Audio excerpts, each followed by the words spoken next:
నన్ను అయితే ప్రభువా, నన్ను ఏమాత్రమును విడిచిపెట్టక ఎంతగానో నన్ను ప్రేమించావు. నీ దయ, నీ కనికరము పాపినైన నా పట్ల చూపినందులకై వందనాలు. నేను చేసిన పాపములను బట్టి ప్రభువా, నన్ను ఏమాత్రము శిక్షింపక నాకు బదులుగా నువ్వు సిలువకు అప్పగించుకున్నావు తండ్రి. నా కొరకు రక్తం కార్చి ప్రాణం పెట్టావు ప్రభువా. నీవు కార్చిన రక్తం ద్వారా పాపినినైనా నన్ను విమోచించినందుకై నీకు వందనాలు చెల్లించుకుంటున్నాను. దాస్య గృహము నుండి నన్ను విడిపించావు. పాపమనే బానిసత్వము నుండి నన్ను విడిపించావు ప్రభువా. మరి నాయనా, నిత్య జీవము నన్ను వారసురాలినిగా చేసావు తండ్రి. సమాధానం నాకు దయచేసావు ప్రభువా. నా దేవా, నా జీవితంలో నువ్వు చూపించినటువంటి కృప, ప్రేమను బట్టి నీకు వందనాలు. కృప ద్వారా నన్ను రక్షించుకున్నావు తండ్రి. నీకే వందనాలు, స్తోత్రాలు చెల్లించుకుంటూ నా జీవితంలో నువ్వు చూపినట్టు ప్రేమను బట్టి నీకేమి ఇవ్వగలను? నా జీవితాంతము స్తుతించిన రుణస్త్రాలను ఒప్పుకుంటూ నా కొద్ది స్తుతి ఆరాధన సర్వశక్తివంతుడైన యేసయ్య బంగారు పాదములకు సమర్పించుకుంటూ ఆరాధిస్తున్నాను తండ్రి.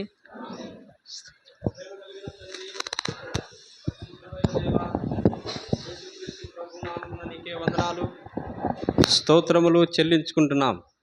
ప్రభువా, మునుపు నేను శత్రువునై ఉండగా ప్రభువా నన్ను ప్రేమించి సిలువలో నా కొరకై ప్రభువా రక్తం కార్చిన దేవుడవు తండ్రి. నిన్ను ఎంతో గాయపరిచిన వాడను ప్రభు. అయినను నీవు నన్ను ప్రేమించి నా కొరకై సిలువలో రక్తం కార్చిన దేవుడవు ప్రభువా. మరణమునకు వెళ్ళవలసిన నేను తండ్రి, నా మరణపు ముళ్ళును విరిసి జీవముకు నడిపించిన దేవుడవు తండ్రి. సిలువలో రక్తం కార్చి మరణించి తిరిగి లేచి ప్రభువా మమ్మల్ని కూడా రక్షించి కృప చూపిన దేవా, నీకేమిచ్చినా రుణస్థులను ఒప్పుకుంటూ యేసు క్రీస్తు ప్రభునామమున స్తుతించి ఆరాధించుకుంటున్నాం తండ్రి. ఆమేన్.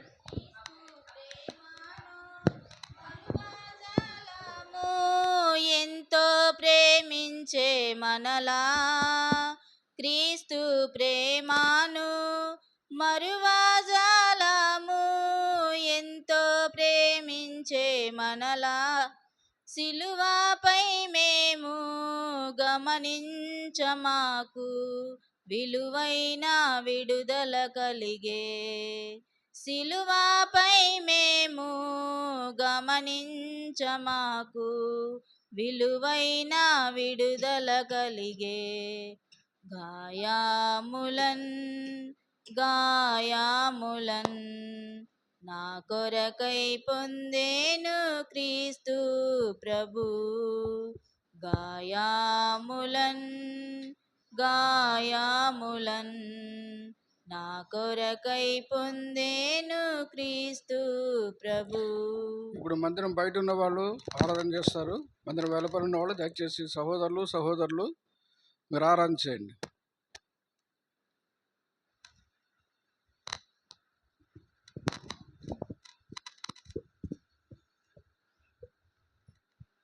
నామమును బట్టి స్తుతి స్తోత్రాలు చెల్లిస్తున్నాను ప్రభువా. దేవా, నీ పాద సన్నిధిలో చేరి నిన్ను స్తుతించుటకు నువ్వు చూపినటువంటి కృపను బట్టి నీకు స్తోత్రములు చెల్లిస్తున్నాను దేవా. ఈ దినము తండ్రి మరి ప్రభువా, మరి గుడ్ ఫ్రైడే సందర్భంగా తండ్రి నిన్ను స్తుతించు కృప చూపిన స్తోత్రములు దేవా. నా పాప భారం కొరకై ఆ కలువరి శిలువలో ప్రాణం పెట్టి దేవా నన్ను విడిపించుటకై తండ్రి మరణమును పొందినందుకు స్తోత్రములు చెల్లిస్తున్నాను తండ్రి. నీ మరణము ద్వారా ప్రభువా నన్ను తండ్రి సమాధాన పరుస్తూ లోకంలో ప్రభువా నాకు సమాధానం ఇస్తూ నా పట్ల నువ్వు చూపిన కృపకై స్తోత్రములు. అంత మాత్రం కాదు, నిత్య జీవమును నాకు ఇస్తూ వచ్చావు ప్రభువా. మరి నిత్య రక్షణను నాకు ఇస్తూ వచ్చావు ప్రభువా. నా పట్ల నువ్వు చేసినటువంటి మేలుకై ఏమి చెల్లించగలను ప్రభువా. నా పక్షాన నువ్వు చూపుతూ వచ్చిన ప్రేమ ఎంతో గొప్పది గనుక నేనేమిచ్చి నీ రుణం తీర్చుకోలేక ఈ కొద్ది స్తుతి ఆరాధన యేసుక్రీస్తు నామంలో అర్పించి ఆరాధిస్తున్నాను మా తండ్రి. ఆమేన్.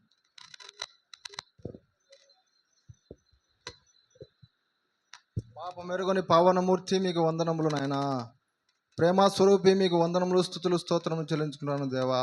మరి నా గొప్ప ప్రభువా తండ్రి, ఈ ప్రత్యేకమైన దినంలో ప్రభువా తండ్రి నీ బిడ్డలందరితో కలిసి యేసుక్రీస్తు నామంలో మిమ్మల్ని స్తుతించడానికి, గణపరచడానికి ఇచ్చిన సమయాన్ని బట్టి, అవకాశాన్ని బట్టి నైనా మీకు వందనములు, స్తుతులు, స్తోత్రములు నా తండ్రి.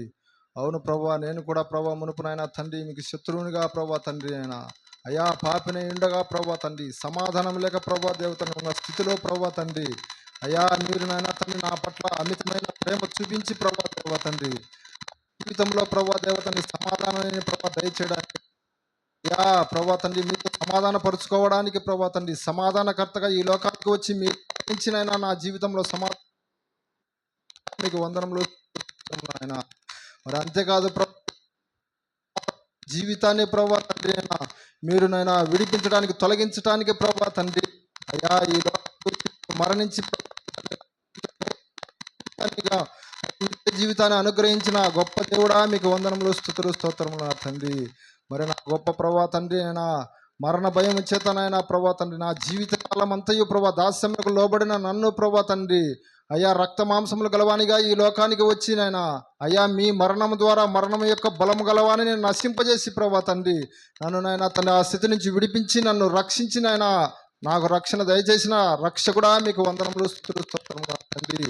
అయ్యా ఇంత గొప్ప కార్యాన్ని ప్రభా తండ్రి నా జీవితంలో చేసిన నా గొప్ప తండ్రి మీకు ఏమి రుణస్థుడు ఒప్పుకుంటూ మీ ఘనమైన నామాన్ని హెచ్చిస్తున్నాను. నేను తగ్గించుకుంటూ ఈ కొద్దిపాటి స్తుతి ఆరాధన యేసుక్రీస్తు శక్తి కలిగిన నామాన్ని సమర్పిస్తున్నాను పరమ తండ్రి. ఆమేన్.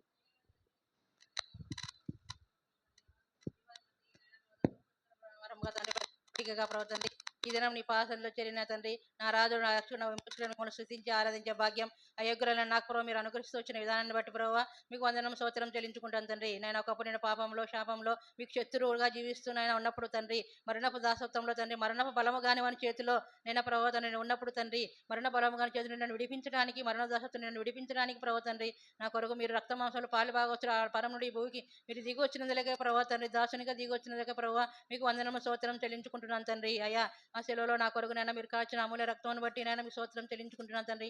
మీ మరణ పుస్తకం పునరుత్థానాన్ని బట్టి మీకు వందనం స్తోత్రం చెల్లించుకుంటున్నాను ప్రభావ తండ్రి. అయ్యా మీరు కాచిన అమూల్య రక్తం ద్వారా నా పాపములకు విమోచన విడుదల అనుగ్రహించి ప్రభావ నన్ను రక్షించి నీ బిడ్డగా నీ సొత్తుగా నన్ను చేసుకున్నందుకే మీకు స్తోత్రం వందనం చెల్లించుకుంటాను తండ్రి. అంత మాత్రమే కాదు నేను పాపం వలన వచ్చి జీతము మరణము తండ్రి, అయితే దేవుని కృపావరం క్రీస్తు చేస్తున్నది నిత్య జీవమని ప్రభావ తండ్రి. అయ్యా తండ్రి మీ ప్రియ కుమార మరణ ద్వారా తండ్రి నా యొక్క పాప జీవితాన్ని కొట్టివేసి తుడిసివేసి నాయన ప్రభావ తండ్రి నాకు నూతన జీవాన్ని నిత్య జీవాన్ని మీరు నాకు అనుగ్రహిస్తూ వచ్చినందులకే ప్రభావ మీకు వందనం స్తోత్రం చెల్లించుకుంటున్నాను ప్రభావ తండ్రి. అయ్యా ప్రభావ మీకు శత్రువుగా నన్ను ప్రభావ తండ్రి, మీ ప్రియ కుమారుని మరణం ద్వారా తండ్రి శత్రుత్వం నన్ను విడిపించి నాయన ప్రభావ తండ్రి నన్ను సమాధాన స్థితిలో ఉంచినందులకే మీకు స్తోత్రం చెల్లించుకున్న సమాధానం ఇచ్చి సమాధాన స్థితిలో నన్ను నడిపిస్తూ వచ్చినందుకే ప్రభావ మీకు వందనం స్తోత్రం చెల్లించుకుంటున్నాను తండ్రి. నిత్యమునైనా మీ వాక్యం చేత నన్ను బలపరుస్తూ నడిపిస్తూ నన్ను పోషిస్తూనైనా మీరు కనికరిస్తూ వస్తున్నదే మీ ప్రేమ నా పట్ల వెల్లడిపరుస్తూ వస్తున్నదే కూడా మీకు వందనం స్తోత్రం చెల్లించుకుంటాను తండ్రి. అయ్యా మరణపు ముళ్ళను విరిచి నాయన ప్రభుత్వాన్ని మరణ శాసనం తప్పించి నేను రక్షించి ప్రభావ ఇంతవరకు నన్ను కాచి కాపాడుతూ సంరక్షిస్తూ నడిపిస్తూ వస్తున్న కన్న తండ్రి, నేను మీకేమి నా హృదయం శుచి ఆరాధన రక్షణ పరమైన యేసుక్రీస్తు వారి నామమున సమర్పించుకుంటున్నాను తండ్రి. ఆమేన్. తండ్రి నీకు స్తోత్రాలు వందనాలు చెల్లించుకుంటున్నాను తండ్రి. ప్రేమమయుడా నీకు స్తోత్రాలు వందనాలు చెల్లించుకుంటుండదు తండ్రి. నాయన పాపినైనా నన్ను తండ్రి, నా పాపి స్థితిని నువ్వు గమనించి తండ్రి, నా పాపం కొరకు నా శాపం కొరకు నాయన నువ్వు చెలువులో రక్తం గారిసిన నా తండ్రి నీకు వందనాలు చెల్లించుకుంటుండ తండ్రి. నాయన దయగలిగిన నా తండ్రి, కృపగలిగిన నా ప్రభువా, నమ్మదగిన నా తండ్రి, నా కొరకు చెలువులో బలియాగమైన నా తండ్రి నీకు వందనాలు చెల్లించుకుంటుండ తండ్రి. నా తండ్రి నాయన దయగలిగిన నా తండ్రి, నా పాపం చేత అపరాధముల చేత తండ్రి నా కొరకు రక్తము గార్చి నాయన నీ రక్తం ద్వారా నన్ను విమోచించి తండ్రి నా పాపమంతా నన్ను విడుదల చేసిన తండ్రి, నీ సొత్తుగా నీ బిడ్డగా నన్ను మార్చుకునేందుకు నీకు వందనాలు చెల్లించుకుంటుండ తండ్రి. దయగలిగిన నా తండ్రి, కృపగలిగిన నా ప్రభువా, కృపామయుడా తండ్రి, నమ్మదగిన నా తండ్రి నాయన నీకు వందనాలు చెల్లించుకుంటుండ తండ్రి.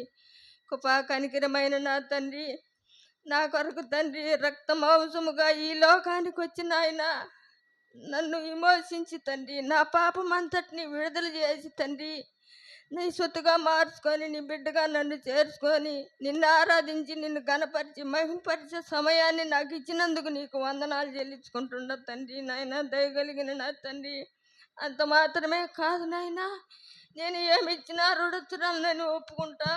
నా కన్న తండ్రిగా నిన్ను స్తుతించి ఆరాధించి అడిగి వేడుకుంటున్నాను తండ్రి. ఇప్పుడు యవనస్తులు ఏంటి ముందున్న మందిరంలో లోపల ఉన్న యవనస్తులు మీరు ప్రారంభించండి, మైక్ తీసుకుని వస్తారు.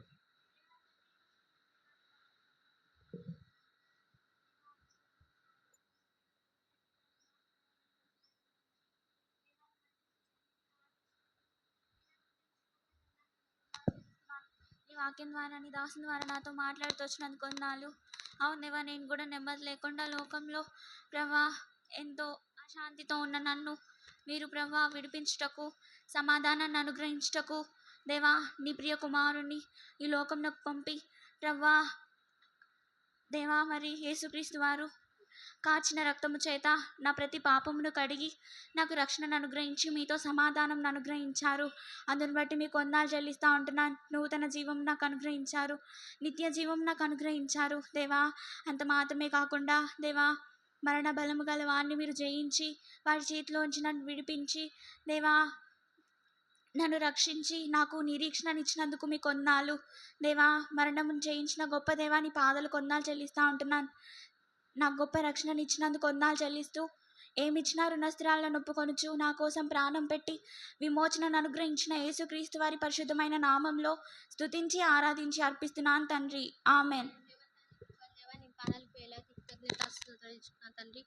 గత వారం నుంచి నా సజీవ లెక్కలో ఉంచి ఇదిగో తండ్రి గుడ్ ఫ్రైడే సమయాన నిన్ను ఆరాధించే తరుణాన్ని అయోగ్రాలైన నాకు అనుగ్రహించావని బట్టి స్తుతిస్తున్నా తండ్రి. నీ దాసుని ద్వారా నాతో మాట్లాడుతూ వచ్చిన ప్రతి లేఖనంను బట్టి నిన్ను స్తుతిస్తున్నా. అవు తండ్రి, నేను కూడా మునుపు అపరాధంల చేత పాపంల చేత చచ్చిన స్థితిలోనున్న నన్ను మీరు జ్ఞాపకం చేసుకొని ఏసయ్యా సమాధానం లేక ఏసే పాపంలో పడి చెడి ఏసయ్యా నేను చేసిన పాపం ఎవరు చేసిండ్రా అండి పాపాస్త్రాలైన నన్ను జ్ఞాపకం చేసుకొని ఏసే నా కోసమై కల్వరి శిలువలో రక్తం కార్చి ఏసే నేను పొందవలసిన శిక్షను మీరు భరించి ఏసే నా కోసమై ముళ్ళ కిరీటం పొంది ఏసయ్యా కల్వరి శిలువలో రక్తము కార్చి ఆఖరు బొట్టు వరకు ఏసే నా కోసం మీరు ప్రాణాన్ని అర్పించిన అందును బట్టి నేనేమని స్తుతించగలను తండ్రి. ఏసయ్యా నాకు గొప్ప రక్షణను నాకు అనుగ్రహించినావు ఏసయ్యా. ఏసయ్యా ఏమని స్తుతించినాను రుణస్త్రాలను ఒప్పుకొనుచి కొద్ది నా స్థుతి ఆరాధన ఏసే బంగారు పాదాలకే సమర్పించి ఆరాధిస్తున్న నా పరమ తండ్రి. ఆమెన్. బ్రదర్స్, యంగ్ బ్రదర్స్ చేయండి, యవన సహోదరులు.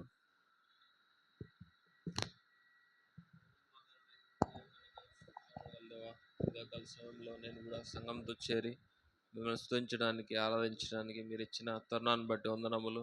నేను కూడా పాపంలో పడి ప్రభా నాశనానికి పాత్రున్నప్పుడు మీరు నా కొరకై ఆ శిలువలో రక్తం కార్చి ప్రాణం పెట్టి చనిపోయి తిరిగి లేచినందుకు వందనములు ప్రభా. నా జీవితాన్ని మార్చినందుకు వందనములు.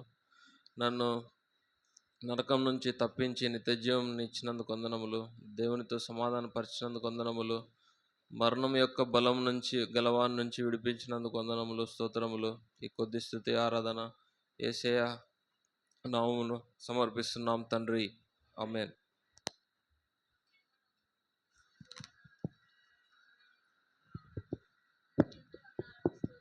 చెల్లించుకుంటున్నాం తండ్రి. దయగలిగిన కృపగలిగిన దేవ, కృపా సత్య సంపన్నుడా, రాజులని యాజక సమూహం నన్ను ఉంచినందులకై మీకు ఎంతో వందనాలు చెల్లించుకుంటూ వస్తున్నాను. మరి తండ్రి, నేను కూడా మరి తండ్రి ఇంకనూ పాపిగా నీకు శత్రువుగా నీకు విరోధంగా నా ఇష్టానుసారంగా జీవిస్తూ మరి తండ్రి నీకు విరోధంగా జీవిస్తూ నీ పట్ల ప్రభువా తండ్రి పాపిగా ఉంటూ వచ్చాను. మరి తండ్రి మీరెంతనా నమ్మదగిన దేవుడవుగా ఉండి మరి తండ్రి నాకు నిత్య జీవమును అనుగ్రహిస్తూ వచ్చారు. మరణ భయము చేత మరి తండ్రి ఎట్టి సమాధానం లేక మరి తండ్రి నీ యొక్క శిలువ కార్యము చేత మరి తండ్రి నాకు సమాధానం ఇస్తూ వచ్చారు. అందును ఈ కొద్దిపాటి స్తుతి ఆరాధన యేసయ్య బంగారు పాదములకు సమర్పించుకుంటున్నా తండ్రి. ఆమేన్. ఇప్పుడు అందరం కలిసి మౌనంగా హృదయంలోనే ఒక నిమిషము ప్రభువును ఆరాధన చేస్తాం. బయటికి కాకుండా మౌనంగా హృదయంలో ప్రభువును ఆరాధన చేస్తాం.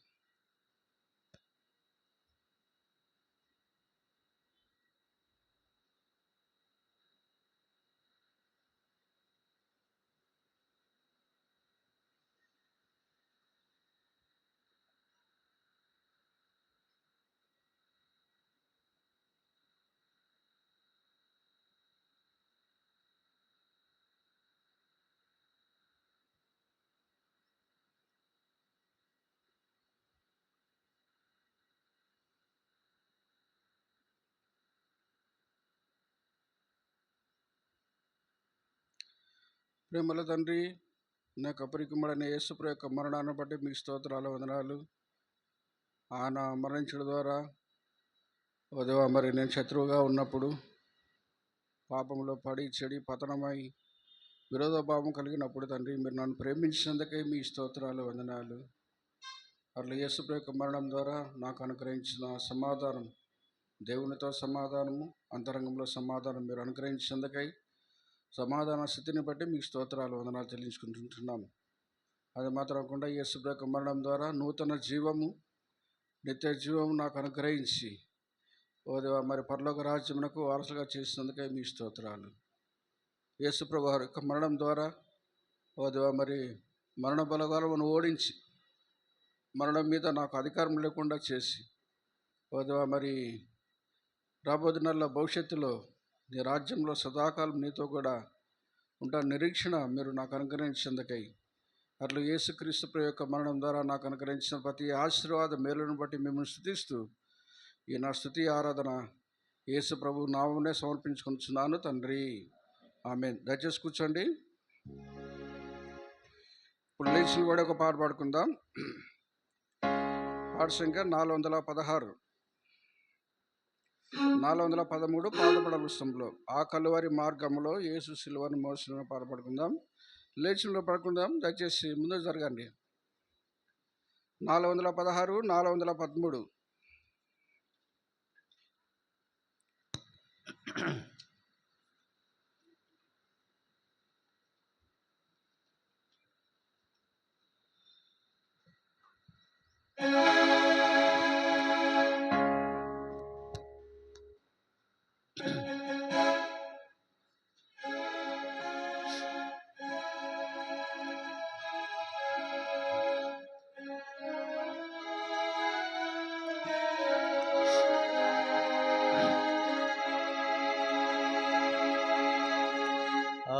కలువరి మార్గములో యేసు సిలువను మోసెను.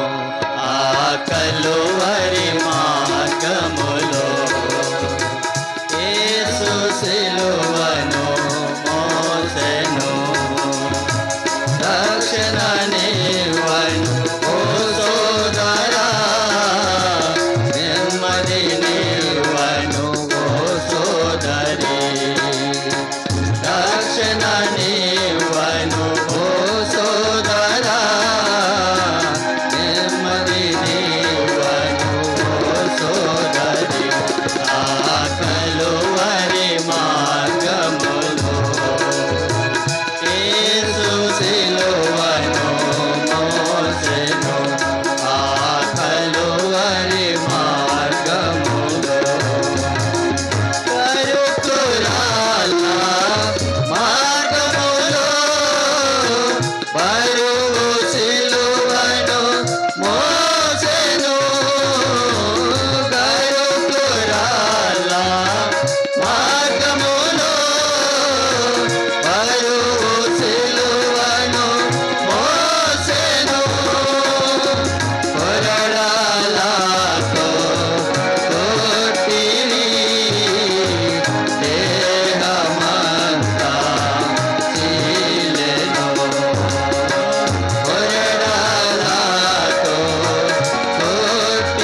పాపములను ఒప్పుకో కడుగును యేసు రక్తము నీ పాపములను ఒప్పుకో కడుగును యేసు రక్తము ఆ కలువరి మార్గములో యేసు సిలువను మోసెను ఆ కలువరి మార్గములో హృదయ తలుపు తట్టుచున్నాడు దేవుని హృదయము హృదయ తలుపు తట్టుచున్నాడు తెరువుమోని హృదయము చేర్చుకొనుము యేసుని శాంతిని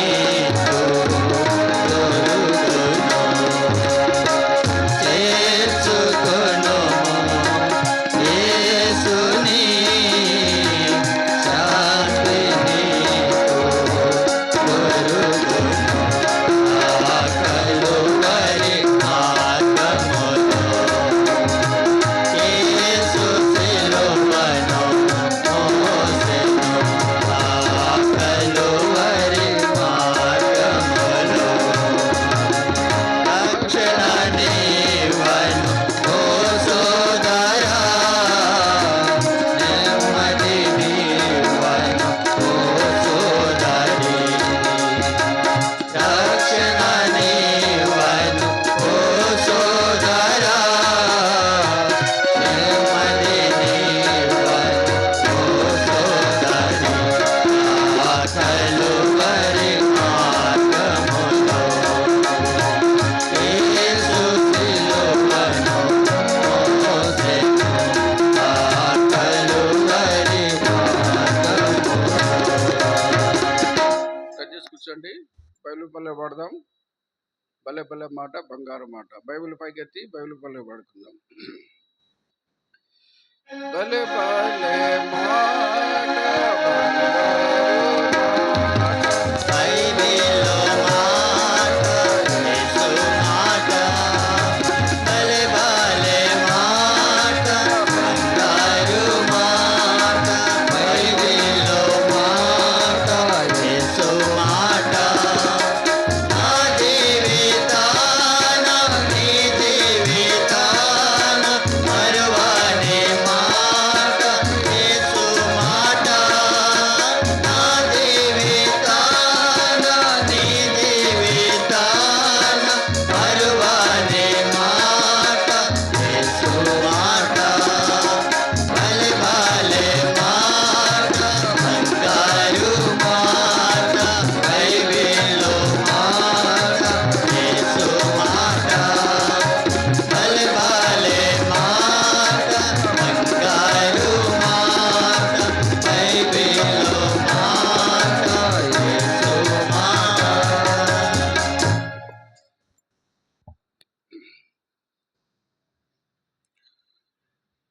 సమయంలో దేవుని వాక్యంలో నుంచి ఒక భాగాన్ని చదువుకుందాం. లూకాసు సువార్త 23వ అధ్యాయం. లూకాసు సువార్త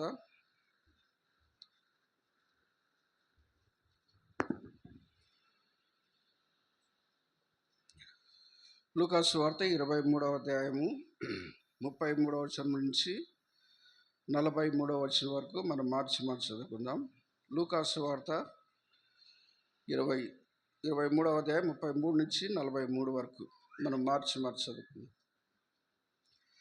వారు కపాలమనబడిన స్థలంలోకి వచ్చినప్పుడు అక్కడ కుడివైపున ఒకరిని ఎడమ వైపున ఒకరిని ఆ నేరస్తులను ఆయనతో కూడా సిలువ వేసిరి. యేసు తండ్రి వీరేమి చేయించున్నారు, వీరు ఎరగ కనుక వీరిని క్షమించమని చెప్పాను. వారు ఆయన వస్త్రములు పంచుకున్నట్టుకై చీట్లు వేసి ప్రజలు నిలువబడి చూచుండరి. అధికారులను వీడు ఇతరులను రక్షించను, వీడు దేవుడు ఏర్పరచుకున్న క్రీస్తు అయినడలా తను తాను రక్షించుకుని అపహసించని. సైనికులు ఆయన దగ్గరకు వచ్చి ఆయనకు స్వీకరించి, నీవు యూదుల రాజులు అయితే నిన్ను నీవే రక్షించుకున్నామని ఆయనను అపహసించిరి. ఇతడు యూదుల రాజుని పై విలాసం కూడా ఆయనకు పైగా వ్రాయబడి వేలాడ వేయబడిన ఆ నేరస్తులలో ఒకడు ఆయనను దూషించుచు, నువ్వు క్రీస్తువు కదా, నువ్వు రక్షించుకున్నాము, మమ్మల్ని కూడా రక్షించమని చెప్పాను. రెండవ వాడిని గద్దించి, నువ్వు అదే శిక్షావిధిలో ఉన్నావు కనుక దేవునికి భయపడవా? మనకైతే ఇది న్యాయమే, మనం చేసిన వాటికి తగిన ఫలం పొంది ఉన్నాము, కానీ ఈయన ఏ తప్పిదమును చేయలేదని చెప్పి ఆయనను చూసి, యేసు నీవు నిరాజ్యంలోనికి వచ్చినప్పుడు నన్ను జ్ఞాపకం చేసుకున్నాను. అందుకు ఆయన వానితో, నేడు నీవు నాతో కూడా పరదేశంలో ఉందని నిశ్చయంగా నీతో చెప్పుచున్నాను. ప్రార్థన చేసుకుందాం.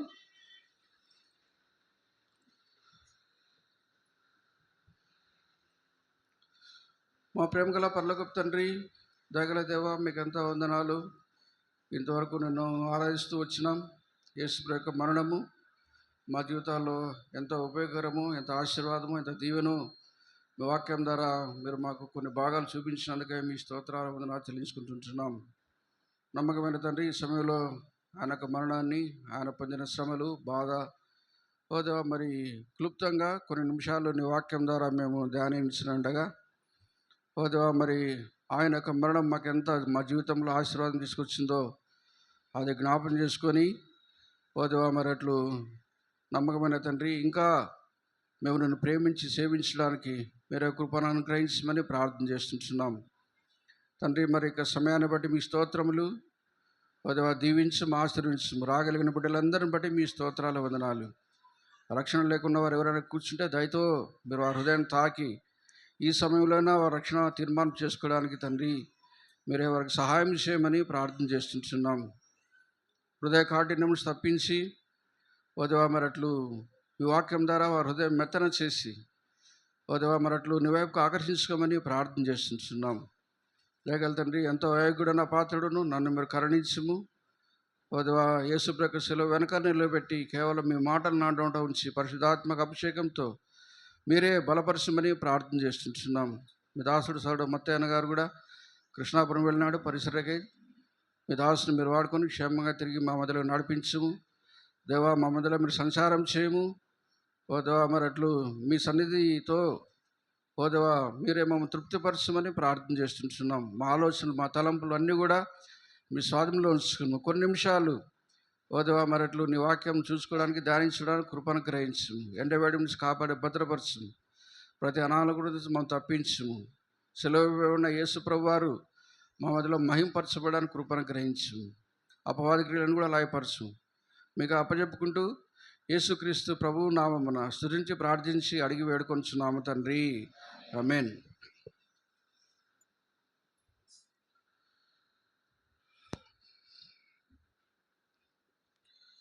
చేరి వచ్చిన అందరికి కూడా ఈ యొక్క మంచి శుక్రవారం, శుభ శుక్రవారం లేకపోతే గుడ్ ఫ్రైడే సందర్భంగా మరి యేసుక్రీస్తు ప్రభు నామమున కడప బేర్షవ ప్రార్థన మందిరం నుంచి వందనములు, శుభాకాంక్షలు, శుభములు తెలియజేస్తూ ఉంటున్నాం. ఇది కూడా మనకు హ్యాపీ గుడ్ ఫ్రైడేగా ఉండాలి. సాధారణంగా హ్యాపీ క్రిస్మస్ మనం చెప్పుకుంటాం, కానీ గుడ్ ఫ్రైడే చెప్పేది చాలా తక్కువ కదా. Happy good Friday. కానీ క్రిస్మస్ ఎంత ప్రాధాన్యతో గుడ్ ఫ్రైడే కూడా అంత ప్రాధాన్యత. యేసుప్రభు యొక్క జననము, యేసుప్రభు యొక్క మరణము, యేసుప్రభు యొక్క పునరుత్థానము, ఆ మూడు కూడా చాలా ప్రాముఖ్యమైనవి. ఒకదానికొకటి మనము విడదీయలేము. ఆ మూడు కూడా క్రైస్తవ జీవితానికి, క్రైస్తవానికి పునాది లాంటిది. ఒకటి లేకుండా ఇంకొకటి లేనే లేదు. కాబట్టి క్రైస్తవత్వము కట్టబడింది, సజీవమైందంటే ఆ మూడు కూడా చాలా ప్రాముఖ్యమైనవి.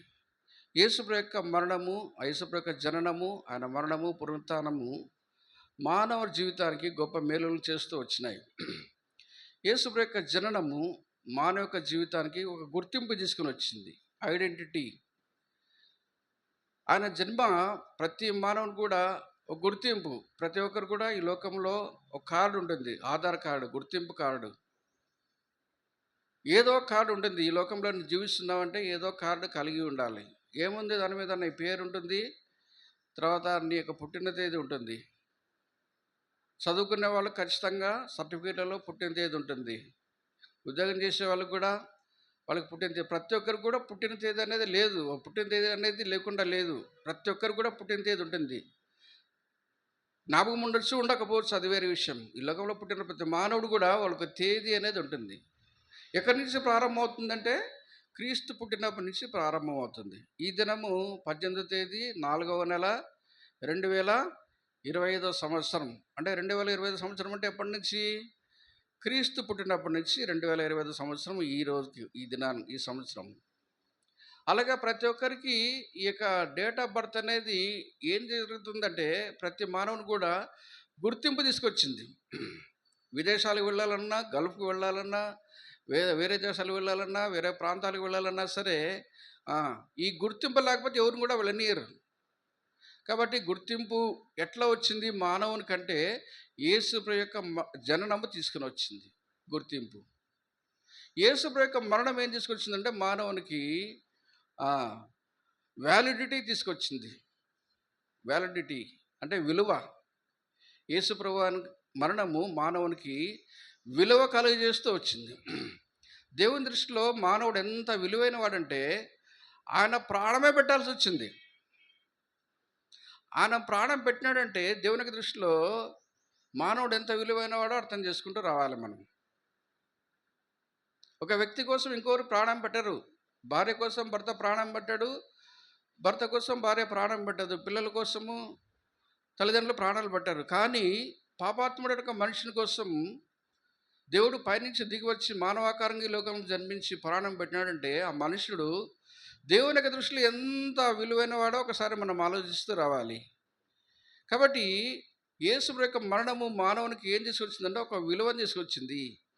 ఈ సిలువ ఏం చేసిందంటే మానవునికి విలువ కలుగజేస్తూ వచ్చింది. సిలువ లేకపోతే మానవునికి వ్యాలిడిటీ, విలువ లేదు. ఆ సిలువలో కార్చిన రక్తమును బట్టే మానవునికి పాప క్షమాపణ, విమోచన, విడుదల దేవునికి దృష్టిలో అమూల్యమైన వాడుగా, విలువైన వాడుగా, ఆయన సొత్తుగా ఎంచబడేవాడుగా ఉంటున్నాడు. ఆయన దృష్టిలో ప్రశస్తమైన వారంగా ఉంటున్నారు. కాబట్టి యేసు యొక్క మరణము మానవునికి విలువ కలుగజేస్తూ వచ్చింది. యేసు యొక్క పునరుత్థానం, రిజరెక్షన్ ఆఫ్ క్రైస్ట్, మానవునికి ఏం చేస్తుందంటే మానవునికి గ్యారంటీ కలుగజేస్తూ వచ్చింది. ష్యూరిటీ ఏంటి? ఈ లోకంలో చనిపోతే అందరితో ఆగిపోయేది కాదు. నాకు ఒక గ్యారంటీ ఉంది, ష్యూరిటీ ఉంది. ఈ లోకంలో చాలా వాటికి గ్యారంటీలు, వారంటీలు ఇవన్నీ ఉంటాయి. అవి ఈ లోకం మటు కొంతకాలమే. కానీ ప్రభువుని అంగీకరించిన తర్వాత ఒక గ్యారంటీ ఏమంటే కన్నా ఈ లోకంలో చనిపోతే కన్నా ఇంకో లోకంలో నేను వెళ్ళిపోతా, ఇంకో లోకంలో ప్రవేశిస్తా. బిల్లీ గ్రహాం గారని గొప్ప దైవజనుడు, గొప్ప దైవ సేవకుడు. ఆయన చనిపోతూ దాదాపు 90 ఏళ్ళ పై వరకు ఆయన జీవిస్తూ వచ్చినాడు అమెరికాలో. ఆయన చనిపోతూ ఒక మాట అన్నాడు, నేను చనిపోయినప్పుడు ఎవరు కూడా బిల్లీ గ్రహాం గారు చనిపోయినారని చెప్పకూడదు. ఏం చెప్పకూడదు? బిల్లీ గ్రహాం గారు చనిపోయినారని చెప్పకూడదు. ఏం చెప్పాలి? బిల్లీ గ్రహాం గారు అడ్రస్ మారిందని చెప్పాలి. ఏం చెప్పాలి? బిల్లీ గ్రహాం గారి అడ్రస్ మారింది. ఇంతకుముందు ఇక్కడ అమెరికాలో, కాలిఫోర్నియాలో అక్కడెక్కడో ఉండేవాడు. ఇప్పుడు ఏమైందంటే పరలోకంలో ఉన్నాడు, అంతే. అడ్రస్ చేంజ్ అయిపోయింది. ఒక ఊరి నుంచి ఇంకొక ఊరికి ఎట్లా వస్తారో, ఒక ఇంటి నుంచి ఇంకొక ఇంటికి ఎట్లా పోతారో అట్లా అడ్రస్ చేంజ్ అయిపోయిందని చెప్పండి అని చెప్పేసి చెప్తూ వచ్చినాడు. అనగా అక్కడ మనం అడ్రస్ చేంజ్ అయిన తర్వాత, ఆ లోకాన్ని వెళ్ళిన తర్వాత అక్కడ ఎప్పుడు సదాకాలం మనము ఆయనతో పాటు ఉంటామనే ష్యూరిటీ, గ్యారంటీ యేసుప్రభు యొక్క పునరుత్థానం ద్వారా మనకు కలుగుతూ వచ్చింది. కాబట్టి ఈ మూడు ఒకదానికొకటి ఇంటర్లింక్డ్, ఒకదానికొకటి అనుసంధానం చేయబడి ఉంటుంది. ఈ మూడు కూడా ఏ ఒక్కటి కూడా మనము వేరు చేయలేము. యేసుప్రభు యొక్క జననము మానవునికి గుర్తింపు, ఐడెంటిటీ తీసుకొచ్చింది. యేసుప్రభు యొక్క మరణము మానవునికి వ్యాలిడిటీ, విలువ కలుగజేస్తూ వచ్చింది. యేసుప్రభు యొక్క పునరుత్థానము మానవునికి గ్యారంటీ ఇస్తూ ఉంది. అనగా భవిష్యత్తు ఉంది, ఫ్యూచర్ బాగా ఉంది అనే గ్యారంటీ యేసుప్రభు యొక్క పునరుత్థానము మానవునికి కలుగజేస్తూ వచ్చింది. కాబట్టి ఈ మూడు ఎట్లా అంటారంటే చాలా విలువైనవి. ఏవైతే 3 కాళ్ళు కలిగి ఉంటాయో అది చాలా విలువైంది. ఇప్పుడు ఆ కుర్చీ ఉందనుకోండి, ఈ కుర్చీకి ఎన్ని కాళ్ళు ఉన్నాయి? ఎన్ని కాళ్ళు ఉన్నాయమ్మా? 4 కాళ్ళు ఉన్నాయి. ఇక్కడ ఉంది స్టాండు, దానికి ఎన్ని కాళ్ళు ఉన్నాయి? 3. అది ఎక్కువ ఖరీదా, అది ఎక్కువ ఖరీదా? ఇంకా దాని మీద మొబైల్ పెట్టినారు, ఇంకా పెద్ద ఉంటుంది దాని మీద. అవి చాలా కాస్ట్లీ, చాలా విలువైనవి. ఏమైనా చూడండి, మీరు 3 కాళ్ళ మీద ఏదైతే ఉంటుందో బ్లడ్ టెస్ట్ అని పోతారు, రోగం వస్తే కింద ల్యాబ్కి పోతారు. అక్కడేమంటే మైక్రోస్కోప్ ఉంటుంది. ఎన్ని కాళ్ళు ఉంటాయి? 3 కాళ్ళే ఉంటాయి. ఏదైనా ఎనీథింగ్ 3 ఉంటే కింద చాలా విలువైంది, చాలా విలువైంది. కాబట్టి ఈ 3 క్రైస్తవ జీవితంలో చాలా ప్రాధాన్యమైనవి, పునాది లాంటివి. కాబట్టి ఈ సమయంలో మనము యేసు యొక్క మరణాన్ని జ్ఞాపకం చేసుకుంటున్నాం. ఆయన పొందిన శ్రమలు, తర్వాత ఆయన ఎందుకోసమే మరణించినాడు అనేది మనం క్లుప్తంగా ఆరాధనలో మనం చూస్తూ వచ్చినాం. అదే సమయంలో ఇప్పుడు మనం కొన్ని నిమిషాలు యేసుక్రీస్తు ప్రభు వారి యొక్క మరణము, ఆయన మరణించేటప్పుడు ఏం జరిగింది, తర్వాత మరి మనకేం అనుగ్రహించబడింది అనేది మనము కొన్ని నిమిషాలు మనము చూస్తాం. మనం ఇందాక ఆరాధన వర్తంలో చదువుకుంటూ వచ్చినాం. ఏంటి? రోమిల రాష్ట్రపత్రిక 5వ అధ్యాయం 8వ వచనంలో రాయబడింది, దేవుడు మన ఎడల తన ప్రేమను వెల్లడిపరిచినాడు. ఎట్లనగా మనం ఇంకనూ పాపలమై ఉండగానే క్రీస్తు మన కోసము చనిపోయాను. కాబట్టి దేవుని యొక్క ప్రేమ యేసు ప్రభువారి యొక్క చనిపోవడం. యేసు ప్రభువారు కల్వరిశిలలో కొండ మీద, ఆ కల్వరి కొండ మీద, యెరూషలేము బయట మరి ఆ యొక్క శిలువలో చనిపోవడం అనేది దేవుని యొక్క ప్రేమ ఎగ్జిబిషన్. అది ప్రేమ ప్రదర్శన. మనం ఎగ్జిబిషన్లు చూస్తూ ఉంటాం, కడపలో వస్తూ ఉంటుంది, అక్కడక్కడ పోతూ ఉంటాం, అన్నీ ఉంటుంది అందులో. ఎగ్జిబిషన్లో పోతే టికెట్ పెట్టేసి అన్ని రకరకాల వస్తువులు చూడవచ్చు, కొనవచ్చు. అక్కడ దేవుడు కూడా తన ప్రేమను లోకానికి ఎగ్జిబిషన్ చేసినాడు, ప్రదర్శించినాడు. ఎక్కడ? ప్లేస్ ఏంటి? ప్రదేశం అంటే కల్వరి కొండ మీద. ఎట్లా ప్రదర్శించినా అంటే తన ప్రియకుమారుడైన యేసుక్రీస్తు ప్రభువారు కల్వరిశిలలో ఆయన రక్తమంతా కార్చి మరణించడం ద్వారా దేవుడు లోకాన్ని ఎంత ప్రేమించినాడో, ఆ యొక్క ప్రేమ ఎంత గొప్పదో దేవుడు తాను బయలుపరుస్తూ వచ్చినాడు. కాబట్టి దేవుడు మన ఎడల తన ప్రేమను వెల్లడిపరిచినాడు. ఎట్లంటే మనం ఇంకా పాపలమైండగానే క్రీస్తు మన కోసము చనిపోతూ వచ్చినాడు. యేసుప్రభు వారు మన కోసము, మనం పాపలమైండగానే మన కోసం చనిపోయినాడు. ఆయన ఈ లోకంలో 33 సంవత్సరాలు జీవించినాడు. ఆయన ఒక్కడు మాత్రం ఈ లోకంలో చనిపోవడానికి పుట్టిన వ్యక్తి. మనం పుట్టిన తర్వాత చనిపోకూడదు అనుకుంటాం, కానీ యేసుప్రభు వారు ఏంటంటే ఆయన చనిపోవడానికే ఈ లోకంలో జన్మించినాడు, మరణించడానికే ఈ లోకంలో ఆయన పుట్టినాడు. కాబట్టి ఆయన జన్మించి 33 సంవత్సరాలు జీవించి మన పాపములు, మన దోషములన్నీ కూడా ఆయన మీద కాలం సంపూర్ణమైనప్పుడు మోపబడుతూ వచ్చినాయి. యేసుప్రభు వారు మన పాపములన్నీ కూడా తన పరిశుద్ధమైన శరీరం మోసుకుంటూ వచ్చినాడు. ఆయన వాటి విషయమై, మన నిమిత్తమై ఆయన తీర్పు తీర్చబడుతూ వచ్చినాడు. యేసుప్రభు వారు నీతిమంతుడు. ఆయనలో ఏ పాపం కూడా లేదు, ఏ దోషం కూడా లేనే లేదు, ఏ తప్పు కూడా చేయలేదు. నాలో పాపం ఉన్నది మీలో ఎవడు స్థాపించిందని అనేక రోజులుగా ఆ యొక్క ప్రశ్నకు సమాధానం చెప్పేవాళ్ళే లేరు. ఆయనలో పాపము ఎక్కడ కూడా లేనే లేదు అని, ఏ పాపము చేయలేదు, ఏ పాపం ఎరగలేదు, ఆయనలో పాపమేమీ కూడా లేనే లేదు. అటువంటి యేసుక్రీస్తు ప్రభువారు, ఆ నీతిమంతుడైన యేసుక్రీస్తు ప్రభువారు మన కోసమై ఆయన తను తాను ఇష్టపూర్వకంగా అర్పించుకుంటూ వచ్చినాడు. ఈ సిలువ అనేది చాలా నీచమైన మరణం. పాత నిబంధనలో మనం గమనిస్తే ధర్మశాస్త్రంలో ప్రాముఖ్యంగా ఆ దినాల్లో మనం చూస్తూ వస్తే గిన ఒక మానవుని శిక్షించాలంటే భయంకరమైన నేరస్తుని కానీ, కరుడు కట్టిన నేరస్తుని కానీ, ఒక దేశ ద్రోహిని కానీ, లేకపోతే ఎవరన్నా కానీ శిక్షించాలంటే ఆ దినాల్లో 6 రకాల మరణశిక్షలు అమల్లో ఉండేవి. 6 విధాలుగా ఒక మానవుని చంపవచ్చు. ఒక మానవుని చంపేకి 6 రకాలుగా ఆ దినాల్లో శిక్షించేవాళ్ళు నేరస్తుని. మొదటిది ఏంటంటే అగ్నితో కాల్చేవాళ్ళు, అది మొదటి రకమైన శిక్ష. రెండవది ఏమంటే రాళ్లతో కొట్టి చంపేవాళ్ళు, అది రెండవ రకమైన శిక్ష. మూడవది ఏమంటే ఉరి తీసేవాళ్ళు. బైబిల్లో ఉంది, పాత నిబంధనలు ఉన్నాయి ఇవన్నీ. ఉరి తీసేవాళ్ళు మూడవది. నాలుగవది ఏమంటే తల తీసేవాళ్ళు, కత్తి పెట్టి శిరచ్ఛేదనం చేసేవాళ్ళు, తల తీసేవాళ్ళు. ఐదవది ఏమంటే ఒకటి తక్కువ 40 దెబ్బలు కొరడాలతో కొట్టేవాళ్ళు, 39 సార్లు కొట్టేవాళ్ళు కొరడాతో. ఆరవది చివరిది ఏమంటే మ్రాను మీద వ్రేలాడి వేసేవాళ్ళు. ఇది చాలా నీచమైంది, చాలా అసహ్యకరమైంది. భయంకరమైన దేశద్రోహులకు ఇట్లాంటి శిక్ష దినాల్లో అమలు చేసేవారు. యేసుప్రభువారు ఈ 6 రకాల మరణశిక్షల్లో ఆయన కోరుకోయింది ఏమంటే, ఇష్టపూర్వకంగా కోరుకోయింది ఏమంటే ఈ మ్రాను మీద వ్రేలాడడం అనేది ఆయన కోరుకుంటూ వచ్చినాడు. మిగతా మరణశిక్షలు ఏదైనా సరే కొన్ని నిమిషాల్లో చనిపోతారు, శిరచ్ఛేదనం ఏముంది? కత్తి తీసుకొని ఒక నిమిషంలో, ఒక అర్ధ నిమిషంలోనే కట్ చేయొచ్చు తలకాయ. రాళ్లతో కొట్టితే అయిపోయి 10 నిమిషాలు 100 మంది కలిసి రాళ్లతో కొడితే అయిపోయి ఆ వ్యక్తి చనిపోతాడు. అగ్నితో కాల్చేదేముంది? అగ్ని పెట్టేస్తే 10 నిమిషాల్లో మనిషి మసి అయిపోతాడు. కొరడా దెబ్బలు 39 కొరడా దెబ్బలు ఒక 5 నిమిషాల్లో కొట్టేస్తారు, మానవుని చనిపోవచ్చు.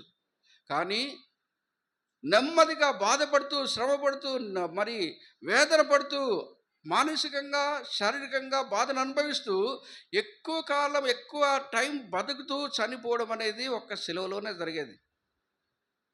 ఒక శిలువలోనే వేలాడి వేలాడి మానవుడు శ్రమను అనుభవించి, బాధ అనుభవించి నెమ్మదిగా చనిపోయేదే శిలువ మరణము. అట్లాంటి నీచమైన మరణము యేసుప్రభువారు ఇష్టపూర్వకంగా ఆయన కోరుకొని వాటిని అనుభవిస్తూ వచ్చినాడు. శిలువలో ఒక వ్యక్తి సాధారణంగా అదినాల్లో గమనిస్తగిన చరిత్రలో రాయబడింది ఏమంటే, శిలువ వేయబడిన వ్యక్తి 1 గంట నుంచి 6 రోజుల వరకు ఈ మధ్యలో ఎప్పుడైనా చనిపోవచ్చంట. 1 గంటలో చనిపోవచ్చు, 6 రోజుల వరకు కూడా బతికి 6 రోజులు కూడా బతకొచ్చు. 7 రోజులు, ఎందుకంటే 7వ రోజు విశ్రాంతి దినం, ఉన్నియరు. 6వ దినమే లేకపోతే చంపేస్తారు శిలువలో ఉన్నప్పుడే. అంటే అన్ని దినాలు, అన్ని గంటలు ఒక వ్యక్తి శిలువలో వేలాడి వేలాడి వేలాడి బాధ అనుభవించి చనిపోయేది భయంకరమైన శిక్ష, శిలువ మరణము. కాబట్టి ఆయన శిలువలో మరణించడం ద్వారా మనకేం కలిగిందంటే, మనకు విలువ కలుగుతూ వచ్చింది. యేసుప్రభువారు శిలువలో చనిపోక ముందు ఆ శిలువకు విలువ లేదు. అది శాపగ్రస్తమైంది, అది హేయమైంది, అది నీచమైంది. అయితే యేసుక్రీస్తు ప్రభువారు శిలువలో చనిపోవడం ద్వారా జరిగింది ఏమంటే, అదే విలువైంది, అదే ఆశీర్వాదమైంది, ఆ శిలువే దీవెనకరమైంది. అందుకని ఈ దినాల్లో చాలా చర్చెస్లో, బిల్డింగ్లో చూస్తే ఎక్కడ చూసినా కానీ శిలువలు పెడతా ఉంటున్నారు, ఎక్కడ పోయినా కానీ. ఆ శిలువ అంత ప్రాముఖ్యత చెందుకోయింది. ఆ శిలువనే యేసుక్రీస్తు ప్రభువారు కోరుకుంటూ వచ్చినాడు. ఆ శిలువకు వెళ్ళక మునుపు యేసు ప్రభువారు అప్పగించబడుతూ వచ్చినాడు. 6 పర్యాయాలు 6 స్థలాలకు ఆయన తిప్పబడుతూ వచ్చినాడు. మొట్టమొదటిగా అన్న దగ్గర తీసుకుపోయినారు, తర్వాత కయప దగ్గర తీసుకుపోయినారు తీర్పు తీర్చడానికి. రాత్రికాల సమయంలో పట్టుకున్న తర్వాత తెల్లవారుజామునే తర్వాత మహాసభ దగ్గర తీసుకుపోయినారు. 71 మంది ఉంటారు, అర్ధచంద్రాకారంలో కూర్చుంటారు అందరూ. 70 మంది వాళ్ళు ప్రశ్నిస్తూ ఉంటారు, వాళ్ళ దగ్గర తీసుకుపోయినారు తీర్పు కోసం. తర్వాత పిలాతు దగ్గర తీసుకుపోయినారు 4వదిగా. 5వదిగా మళ్ళీ హేరోదు దగ్గర తీసుకుని వచ్చినారు. మళ్ళీ 6వదిగా చివరిదిగా మళ్ళీ పిలాతు దగ్గర తీసుకుపోయినారు. ఇట్లా తెల్లవారుజాము లోపలే, ఉదయం లోపలే యేసు ప్రభు వారిని పట్టుకున్న తర్వాత 6 స్థలాలకు 6 విధాలుగా తీర్పు తీర్చడానికి ఆయన తిప్పుతూ తిప్పుతూ తిప్పుతూ వచ్చినారు. చివరకు పిలాతు ఆయనలో చూసి, ఆయనంతా పరిశీలించి, ఇందులో ఏ దోషం కూడా నాకు కనపడలేదని చెప్పేసి వాస్తవంగా విడుదల చేయాలి. అయితే జరిగింది ఏమంటే, ఇందులో ఏ దోషము, ఏ తప్పు నాకు కనబడలేదని చెప్పి పిలాతు కేవలము ఏం చేస్తూ వచ్చినా అంటే, మనుషులను సంతోషపెట్టడానికి ఆ దినాల్లో యేసు ప్రభు వారిని శిలువ మరణానికి అప్పగిస్తూ వచ్చినాడు. ఎప్పుడైతే మరణశిక్ష ఆయన మీద పడుతూ వచ్చిందో అప్పటి నుంచి శిక్షించడము ప్రారంభమైంది. యేసు ప్రభు వారిని తీసుకుపోయినారు, ఒకచోట కట్టేసి కొరడాతో 39 సార్లు కొడుతూ వచ్చినారు. ఎట్లా కొడుతున్నారని ఆ దినాల్లో కొరడాలతో కొట్టేది ఏంటంటే, ఈ దినాల్లో కొట్టేటట్టు కాదు, చాలా పొడవుగా ఉంటుంది, 1.5 మీటర్ ఉంటుంది ఒక కొడ. దాని చివర్లో గాజు పెంకులు, సీసపు పెంకులు, మేకులు ఇవన్నీ ఉంటాయి. ఒకసారి ఒకేటి కొడితేగిన వీపు మీద ఇంకోటి ఆ పక్క నిలబడి ఇంటూ ఆకారంలో ఇంకోటి కొట్టాలన్నమాట. వీపు మీద ఇంటులు పడాలి, ఇట్లా పడతా ఉంటాయి, ఇంటూ ఆకారంలో దెబ్బలు పడతా ఉంటాయి. ఆ పడినప్పుడు, దెబ్బలు పడినప్పుడు, ఆ కొరడలు లాగినప్పుడు శరీరంలో ఉన్న రక్తం, మాంసం కూడా ఒక్కసారి లాక్కొని వస్తుంది. శరీరం అంతా ఒక భూమిని నాగలు ఎట్లా దున్నుతుందో, ట్రాక్టర్తో ఎట్లా దున్నుతారో, శరీరం అంతా కొరడాలతో ఆ విధంగా దున్నబడింది. అంత మాత్రం కాకుండా యేసు ప్రభు వారి మీద తల మీద ముళ్ళ కిరీటం పెట్టినారు. భయంకరమైన ముళ్ళు, విషంతో కూడిన ముళ్ళు అవి. చరిత్ర చెప్పేది ఏమంటే, 19 ముళ్ళు ఆయన మీద మరి కిరీటంగా అల్లబడి ఆయన మీద పెడుతూ వచ్చినారు. ఆయన చేతుల్లో ఒక చెక్క పెట్టి, యూదుల రాజా నీకు శుభమని చెప్పి ఆ కర్ర తీసుకొని ఏం చేస్తూ వచ్చినారంటే, ఆ యొక్క ముళ్ళ కిరీటం మీద కొడుతూ వచ్చినారు. ఆ ముళ్ళు దిగితే మా చేత్తో దిగితే దిగబెట్టు, గోడకు మేక ఎట్లా కొడతారో అట్లా తలలోకి ముళ్ళు దిగగొడుతూ వచ్చినారు. 19 ముళ్ళు చుట్టూ దిగబడినప్పుడు చుట్టూ రక్తం కారుతూ ఉంటే, ఆ రక్తము కళ్ళల్లో కారుతూ ఉన్నప్పుడు కళ్ళు కనబడకపోతే చెంపల మీద వేసి కొట్టేవాళ్ళు. యూదుల రాజా, ఇప్పుడు ఎవరు కొట్టినా నువ్వు గుర్తుపట్టుకో. చెంపల మీద వెంట్రుకలు పీకేసినారు. శరీరం అంతతో యేసుప్రభు యొక్క శరీరంతో ఇష్టానుసారంగా వాళ్ళ దినాల్లో సైనికులు చిత్రవద చేస్తూ వచ్చినారు. తర్వాత ఆయన మీద సిలువను మోపి ఊరి బయటికి తీసుకెళ్లారు. యెరూషలేము వీధులన్నీ ఊరేగించినారు. ఒక నేరస్తుని ఎట్లా ఊరేగిస్తున్నారు అట్లా ఊరేగిస్తూ వచ్చినారు. 14 స్థలాలు ఆయన 14 స్థలాలు అక్కడ ఆగుతూ వచ్చినాడు. 2 సార్లు కింద పడిపోతూ వచ్చినాడు. తిరిగి లేపి ఆయన మీద సిలువను మోపి ఆ గొల్గొతా కొండకు, ఆ కొండ మీద గుట్ట మీదకి పోయి అక్కడ ఆయన ఉదయకాలము ఆ దినము 9 గంటలకు సిలువ వేయబడుతూ వచ్చినాడు. తల మీద ముళ్ళ కిరీటం ఉంది. శరీరం అంతా కొట్టబడింది. శరీరంలో పైనుంచి కిందికి ఎక్కడ చూసినా శరీరం కలా కనిపించడం లేదు. రక్తము ముద్దలుగా మాంసం ముద్దలు వేలాడుతున్నట్టు శరీరం అంతా కూడా కనిపిస్తూ ఉంది. అటువంటి యేసుప్రభువారిని శిలువలో వేలాడవేసి చేతులు 2 ఆపకి పక్క చాపి చేతుల్లో చీలలు కొట్టేసి 2 కాళ్ళు మడిచి కాళ్ళల్లో పొడగాటి చీలను కొట్టి ఆకాశానికి భూమికి మధ్యలో వేలాడవేయడము జరుగుతూ వచ్చింది. పైనుంచి కింది వరకు భయంకరమైన బాధ, నొప్పి, మానసికంగా శారీరకంగా వేదన అనుభవిస్తూ వచ్చినాడు. రక్తమంతా కారుతూ ఉంది. ఆయన చూడడానికి ఒక మనిషిలా కనబడడం లేదు, నిరాకారుడుగా కనబడతా ఉంటున్నాడు. స్వరూపము సొగసు లేనివాడుగా చేయబడుతూ వచ్చినాడు. మనుషుడు చులనవాడుగా యేసుప్రభువు వారి సెలవులో కనబడుతూ వచ్చినాడు. అంతవరకు కూడా ఇన్ని శ్రమలు బాధలు పొందేంత వరకు కూడా యేసుప్రభువు వారు నోరు తెరిచి ఒక్క మాట అనలేదు.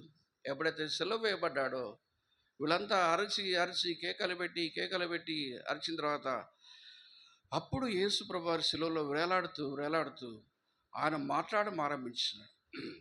ఆ శిలువలో పలికిన 7 మాటలు క్రైస్తవ ప్రపంచంలో గొప్ప ఆధ్యాత్మికను తీసుకొస్తుంది. ఆ 7 మాటలు క్రైస్తవ లోకాన్ని ఎంతో ప్రభావితం చేస్తూ వచ్చింది. ఆ 7 మాటలు క్రైస్తవ ప్రపంచానికి ఎంతో ఉత్తేజాన్ని అంతమాత్రకుండా అనేక మందికి రక్షణకరంగా ఆ 7 మాటలు కూడా మరి యేసుప్రభువు పలికిన 7 మాటలు కూడా లోకంలో ప్రపంచంలో ఇప్పటికీ సజీవంగానే ఉంటున్నాయి.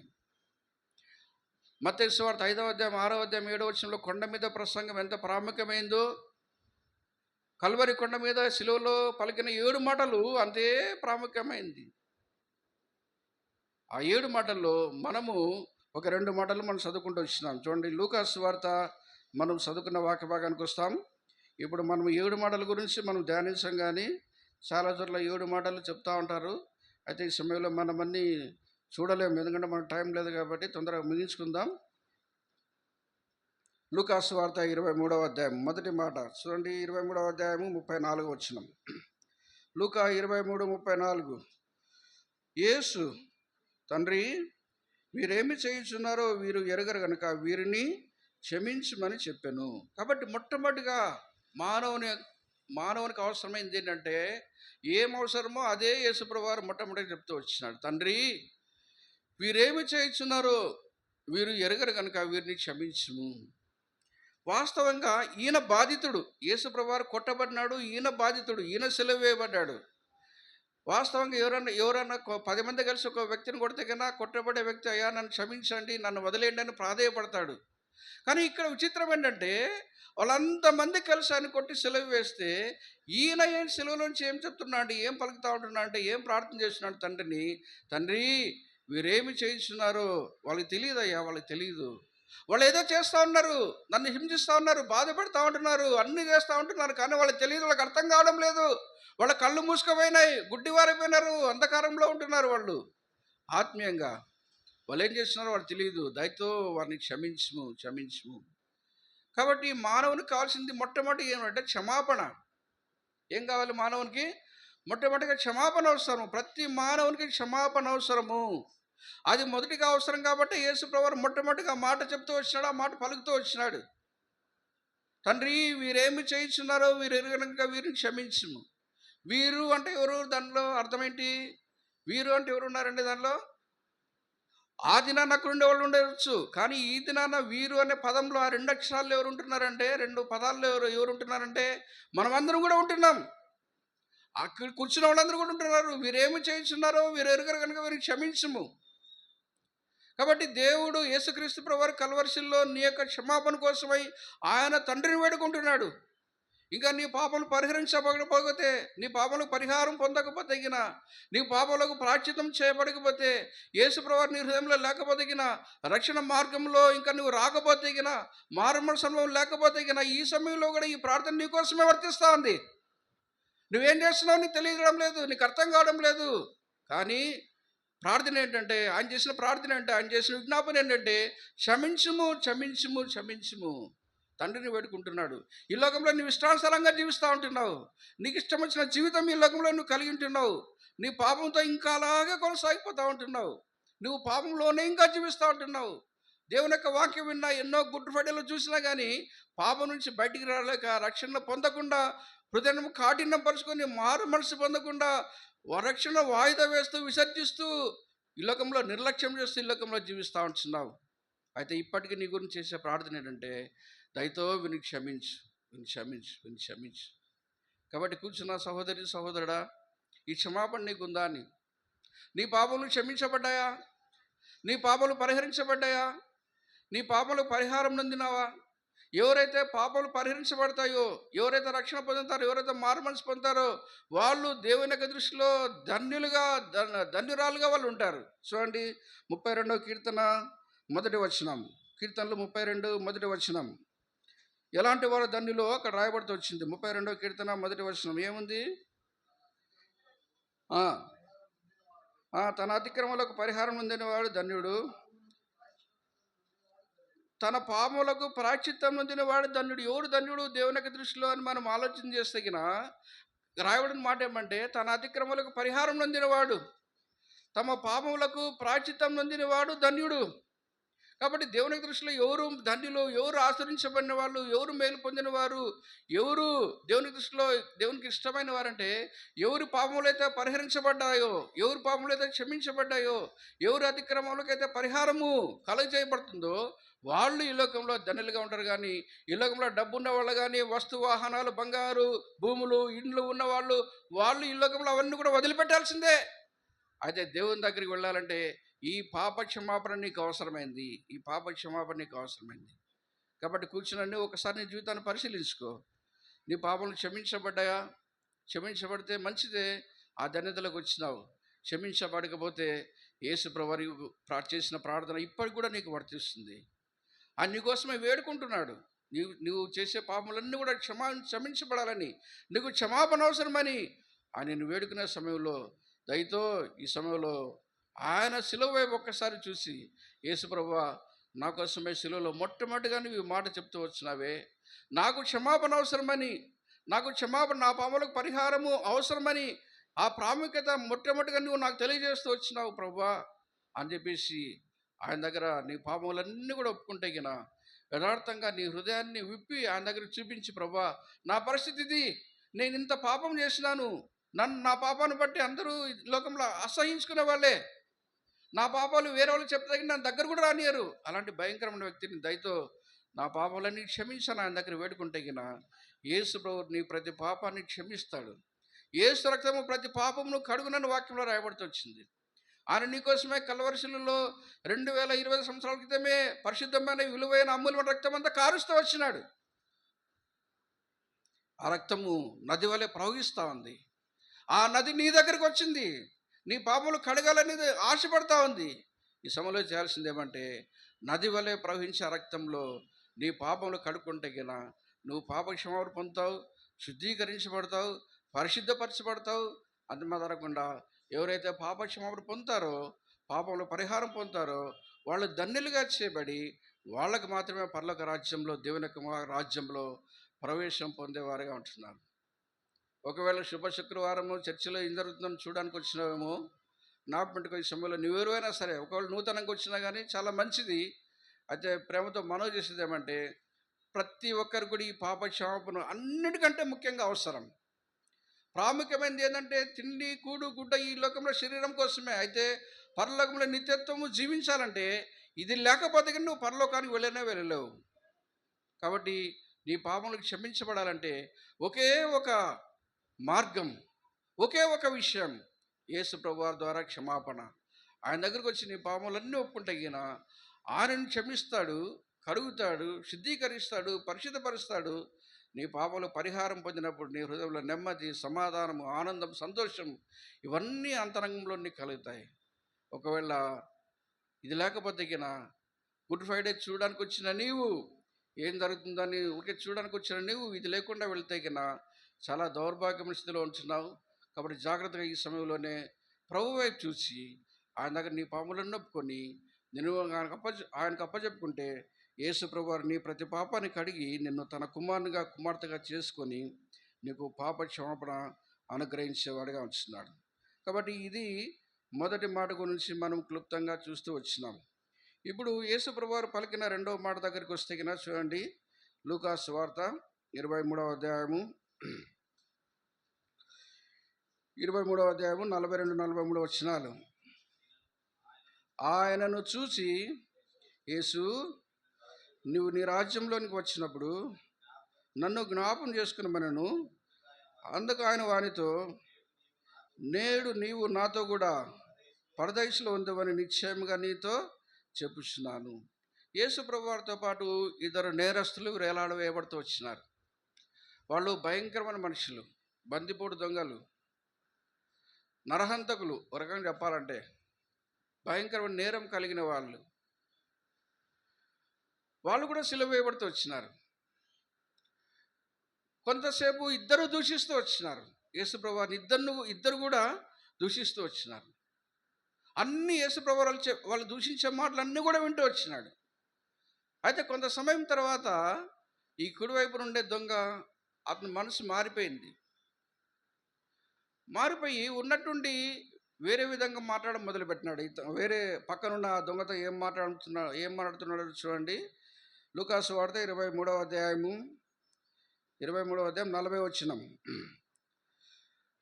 అయితే రెండవ వాడు వాడిని గద్దించి, నువ్వు అదే శిక్షా విధిలో ఉన్నావు గనక దేవునికి భయపడవా.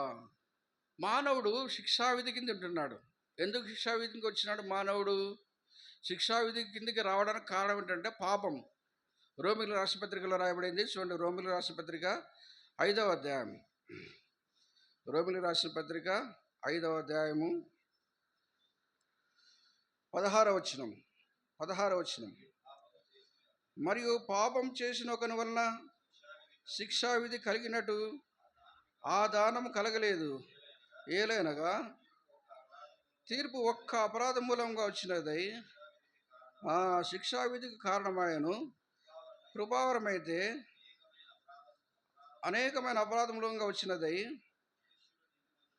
ఆ మనుషులు నీతిమంతులుగా తీర్చిపెట్టకు కారణమాయను. మొదటి లైన్లో గమనిస్తే పాపము చేసిన ఒకని వల్ల శిక్షావిధి కలిగినట్టు.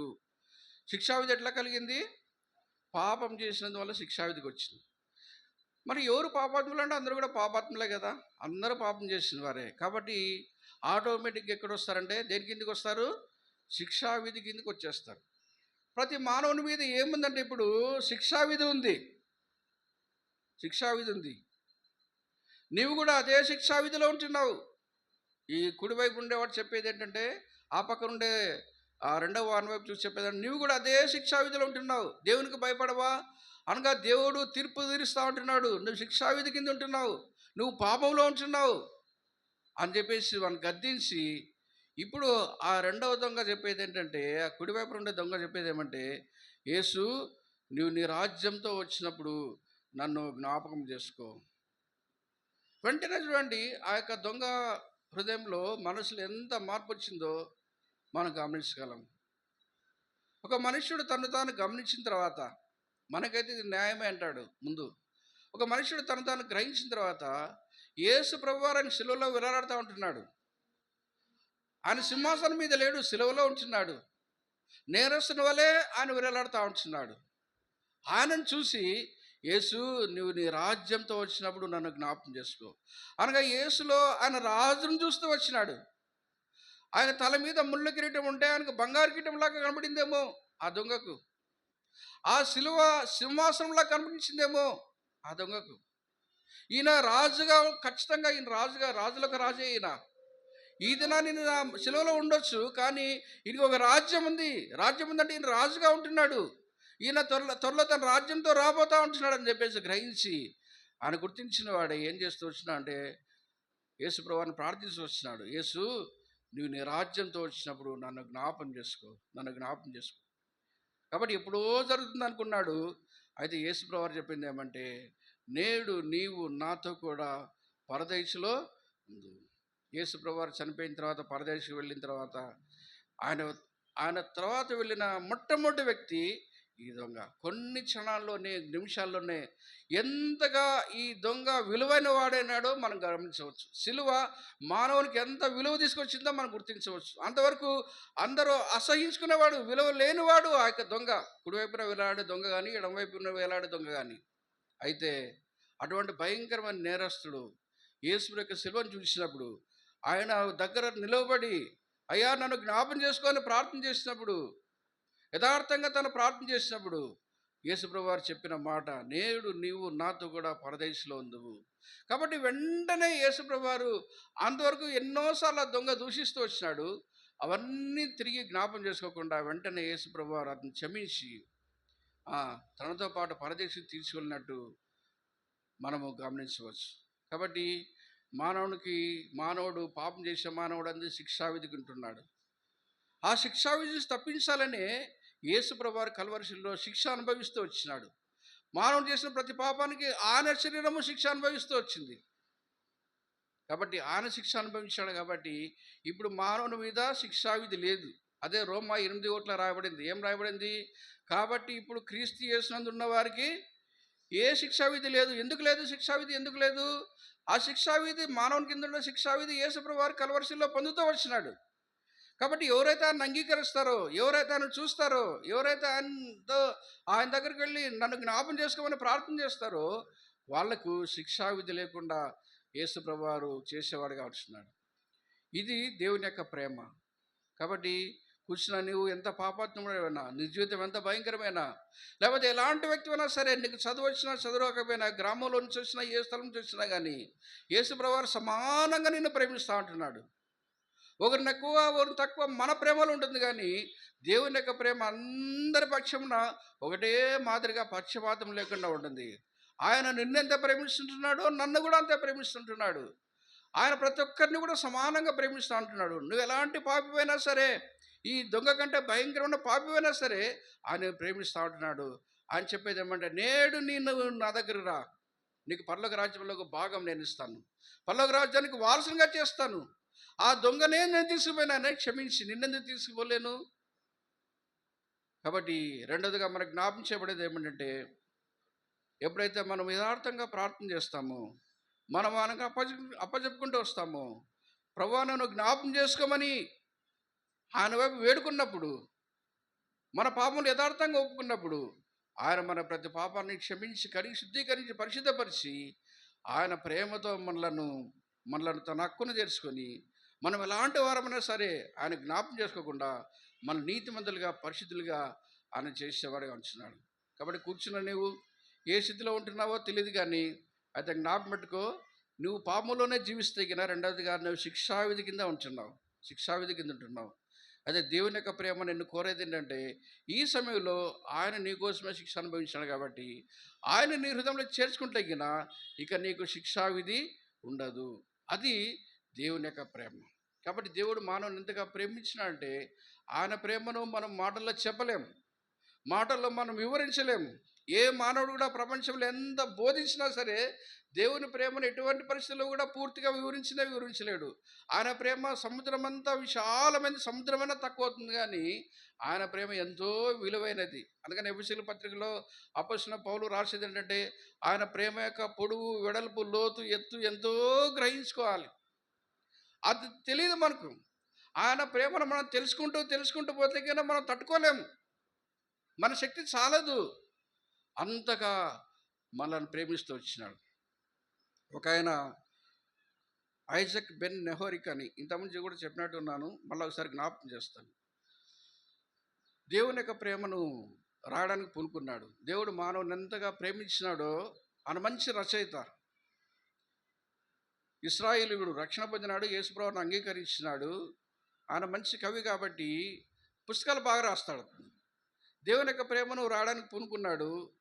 రాస్తా పోతా ఉన్నాడు. రాస్తా ఉంటే పుస్తకాలు ఒక్కొక్క పేజీ అయిపోతా ఉంటే ఆయనకు ఏంటి ఇన్ని రాసినా కానీ తరగడం లేదని చెప్పేసి ఆ పుస్తకాలన్నీ పడేసి ఒక కాగితం తీసుకొని దేవుని యొక్క ప్రేమను 9 లైన్లో రాసినాడు. అది ఇంగ్లీష్లో పెద్ద పాట అయింది. మనం పాడడం లేదు కానీ విదేశాల్లో ఎక్కువగా పాడుతూ ఉంటారు. ఇంగ్లీష్లో రాస్తూ వచ్చినాడు.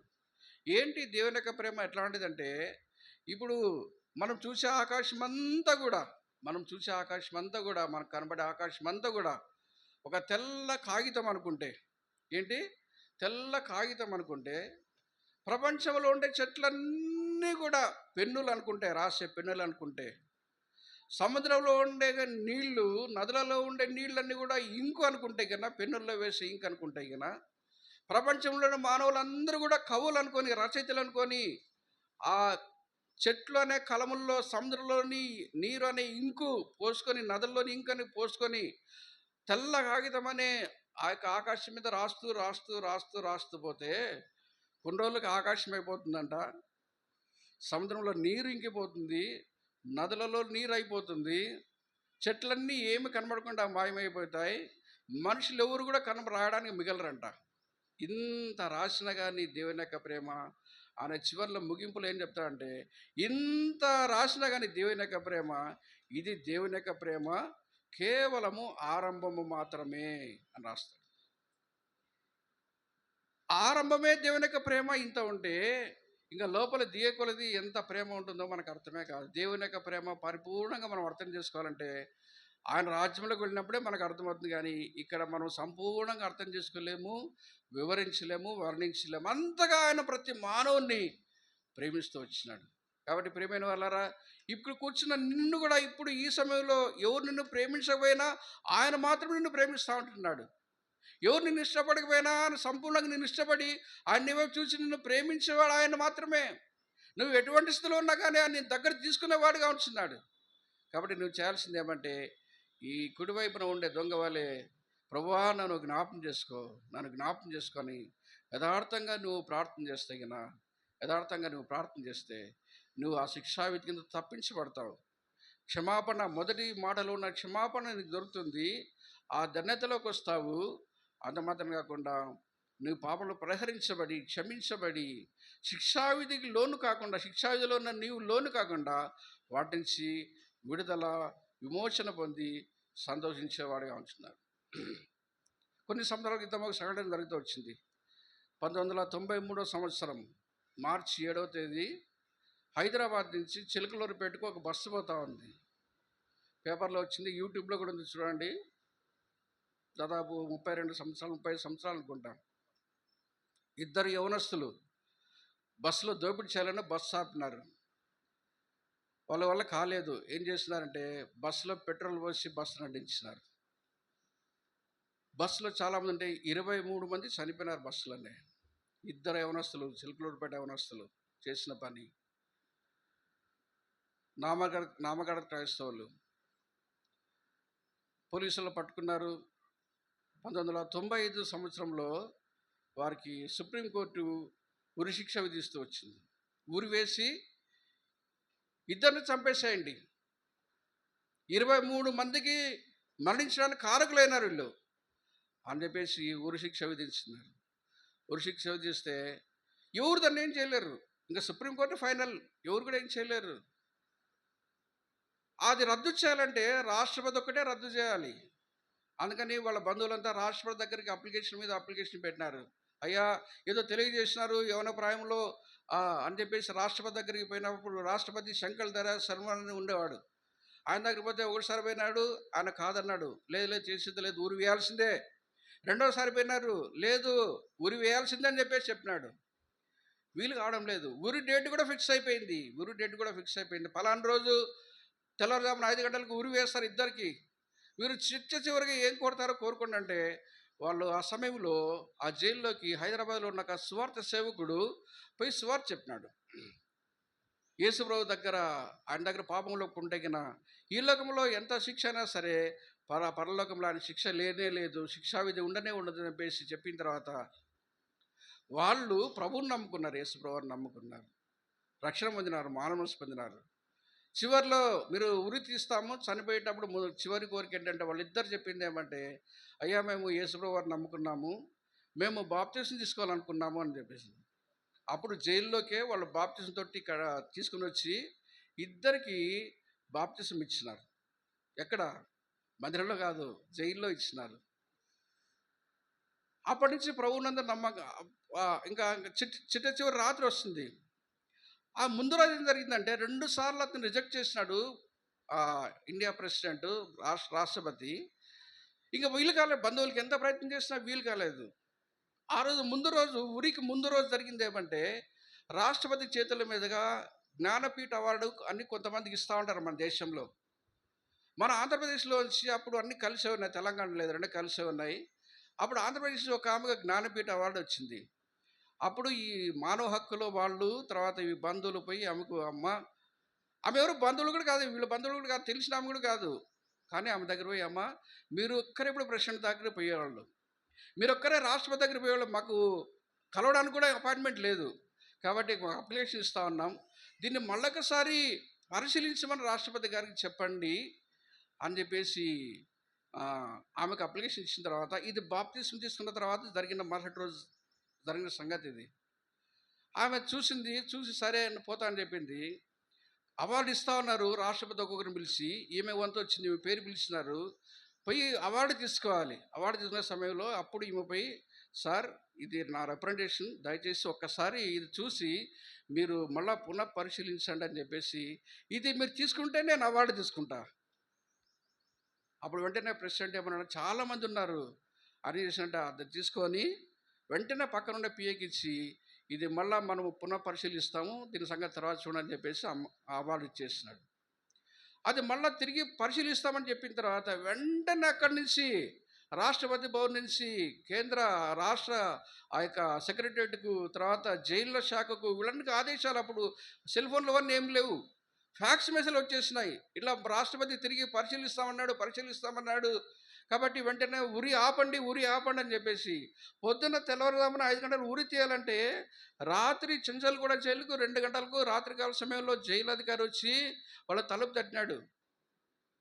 వాళ్ళు అనుకున్నారు అయిపోయింది, ఇప్పుడు తీసుకుపోతారు, మాకు డ్రెస్ చేస్తారు, 5 గంటలు మా ప్రాణం వద్దు అనుకున్నారు. వచ్చి, అయ్యా మీ దేవుడు అంత గొప్పవాడు, మీరు బాప్తిసం తీసుకున్నారు, మీకేమైందంటే ఉరి తాత్కాలికంగా వాయిదా వేయబడింది, మీ యొక్క అర్జీ మళ్ళీ తిరిగి రాష్ట్రపతి పరిశీలిస్తామన్నాడు అన్నప్పుడు వాళ్ళు ఎంత గంతులు వేస్తారంటే జైల్లోనే అంతా సంతోషిస్తూ వచ్చినారు.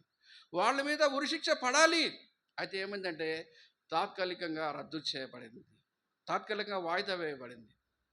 తర్వాత కొన్నేళ్ళకి ఏమైందంటే ఆ రాష్ట్రపతి పోయినాడు, కేఆర్ నారాయణ అని ఇంకొక రాష్ట్రపతి వచ్చినాడు. అప్పుడు మళ్ళీ వీళ్ళు పోయి ఆ కేసు ఆయన చూసి మళ్ళీ చూసి వీళ్ళిద్దరికి ఉరిశిక్ష వేసినారు. కాబట్టి ఈ ఉరిశిక్షను అమలు చేయకుండా వీళ్ళిద్దరికి కూడా యావజ్జీవ కారాగార శిక్ష విధిస్తున్నామని చెప్పేసి మార్పు చేసినాడు అతను రాష్ట్రపతి, ఉరిశిక్ష రద్దు చేసి. అప్పటి నుంచి వాళ్ళు జైల్లోనే ఉంటున్నారు. ఒక ఆయన ప్రభువుని పూర్తి కాలం సేవకు సమర్పించుకొని రాజమండ్రి సెంట్రల్ జైల్లో, అక్కడ సెంట్రల్ జైలు అంటే అన్నీ ఉంటాయి, లోపల ఏముంటాయి, చర్చి ఉంటుంది, మసీదు ఉంటుంది, దేవాలయం ఉంటుంది అనమాట. ఇక్కడ కడపలో కూడా పోతే కన్నా అక్కడ కూడా ఉంటాయి. నేను 2 సార్లు పోయించినాను. మేము బేర్షబా తరపున పోయిస్తూ ఉంటాము క్రిస్మస్ ముందు సమయంలో. బాగా చర్చి ఉంటుంది, వాళ్ళు ఆరాధన చేసుకోవచ్చు, ప్రార్థన చేసుకోవచ్చు, ఏమైనా చేసుకోవచ్చు అక్కడ చర్చిలో. బాగా మంచి చర్చి కట్టించినారు. అక్కడ ఆయన పూర్తి కాలం సేవ చేస్తూ ఉంటున్నాడు. ప్రతిరోజు వచ్చిన ఖైదీలందరూ కూర్చోబెట్టడం, సువార్త చెప్పడం, ఇదే పని చేస్తూ ఉన్నాడు ఒక ఆయన. ఇంకొక ఆయన నెల్లూరులో ఇప్పుడు నెల్లూరు సెంట్రల్ జైల్లో ఉంటున్నాడు. ఆయన డ్యూటీ ఏంటంటే ఈ ఖైదీలందరికీ డ్రెస్సులు కుట్టే పని, తెల్ల డ్రెస్సులు కుట్టిస్తారు కదా, ఆ టైలరింగ్ పని ఆయన చేస్తూ ఉంటాడు. 32 సంవత్సరాలైంది. ఇప్పుడు వాళ్ళు శిక్ష లేకుండా కేవలం ఉరి శిక్ష రద్దు చేయబడి వాళ్ళు కారాగార శిక్ష అనుభవిస్తూ ఉంటున్నారు. వాళ్ళ యొక్క బంధువులు వాళ్ళంతా ఎంత సంతోషంగా ఉన్నారంటే, ఇప్పటికైనా సరే భార్య అని చెప్పేది, వాళ్ళ భార్య పెళ్ళై సంవత్సరం అయింది, పోయి జైల్లో కూర్చున్నారు వాళ్ళు. 32 ఏళ్ళు అయింది, బయటికి రాలేదు. ఆమె చెప్తా ఉంది, నా భర్త ఎప్పుడైనా కానీ తిరిగి వస్తాడు, పిల్లలు పెద్దగైనారు, 30 ఏళ్ళు వచ్చింది. ఇప్పుడు కుమార్తె తండ్రి కోసం పోరాడుతూ ఉంది. నా తండ్రి బయటకు రావాలి, నా తండ్రి బయటకు రావాలి. 2 రోజుల క్రితం పేపర్లో వేస్తున్నారు ఇష్యూ. ఆమె ఫైల్ చేసింది, తొందరగా రిలీజ్ కావచ్చు అని చెప్పేసి 32 ఏళ్ళు జైల్లో మగ్గినా కానీ మంచి ప్రవర్తన ఉంటాయి కానీ రిలీజ్ చేయరు, బయటికి పంపరు. కాబట్టి వాళ్ళ మంచి ప్రవర్తన కలిగి ఉంటున్నారు, బయటికి పంపాలంటే అది మళ్ళా పరిశీలించాలి. ఇవన్నీ జరుగుతూ ఉంటున్నాయి. వాళ్ళకు ఉండే గొప్ప ఆనందం, సంతోషం ఏమంటే ఉరిశిక్ష వాళ్ళ మీద ఉంది. ఇప్పుడు ఏమైందంటే అది ఉరిశిక్ష మార్పు చేయబడింది, బతికున్నారు. అది మాకు చాలు, మేము చూస్తామని చెప్పేసి అందరూ సంతోషంగా ఉన్నారు. ఒకవేళ ఆ దినమే ఉరిశిక్ష కిందకి వచ్చి ఉరి తీయబడింటే పరిస్థితి ఎట్లా ఉండేది? ఒక సామాన్యమైన 2 వ్యక్తులు భయంకరంగా 23 మందిని కాల్చివేసిన ఆ యొక్క నరహంతకులు ఉరిశిక్ష తప్పించబడి ఇప్పుడు పూర్తి కాలపు ప్రభు సేవన చేస్తూ ప్రభుని గురించి ప్రకటిస్తూ జైల్లో ఉంటున్నారు. శిక్ష లేకుండా వాళ్ళు మాకు ఆనందం ఉందని చెప్పేసి, సంతోషం ఉందని చెప్పేసి వాళ్ళు అనుభవిస్తూ ఉంటున్నారు.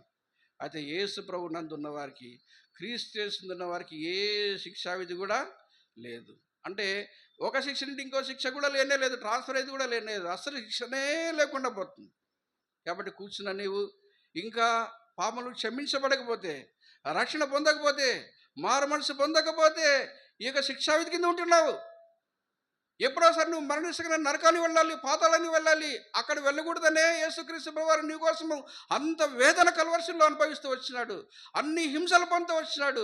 నరకంలో ఒక వ్యక్తి ఎంత బాధ అనుభవించినాడో అంత బాధ యేసు ప్రభువారు కల్వర్షంలో నిన్ను ప్రేమించి నీ కోసమే అనుభవించి రక్తమంతా కార్చి ఆయన శిలువలో మరణిస్తే ఆయన అంగీకరించకుండా ఇక్కడి నుంచి నువ్వు నిర్లక్ష్యం దాటి వెళ్తే నరకానికి వెళ్తే నిన్నెవరు బాగు చేసే వాళ్ళు కూడా లేనేలేరు. కాబట్టి ఇప్పుడు శిక్షావిధి లేకుండా చేయడానికి యేసు ప్రభువారు సిద్ధంగానే ఉంటున్నారు.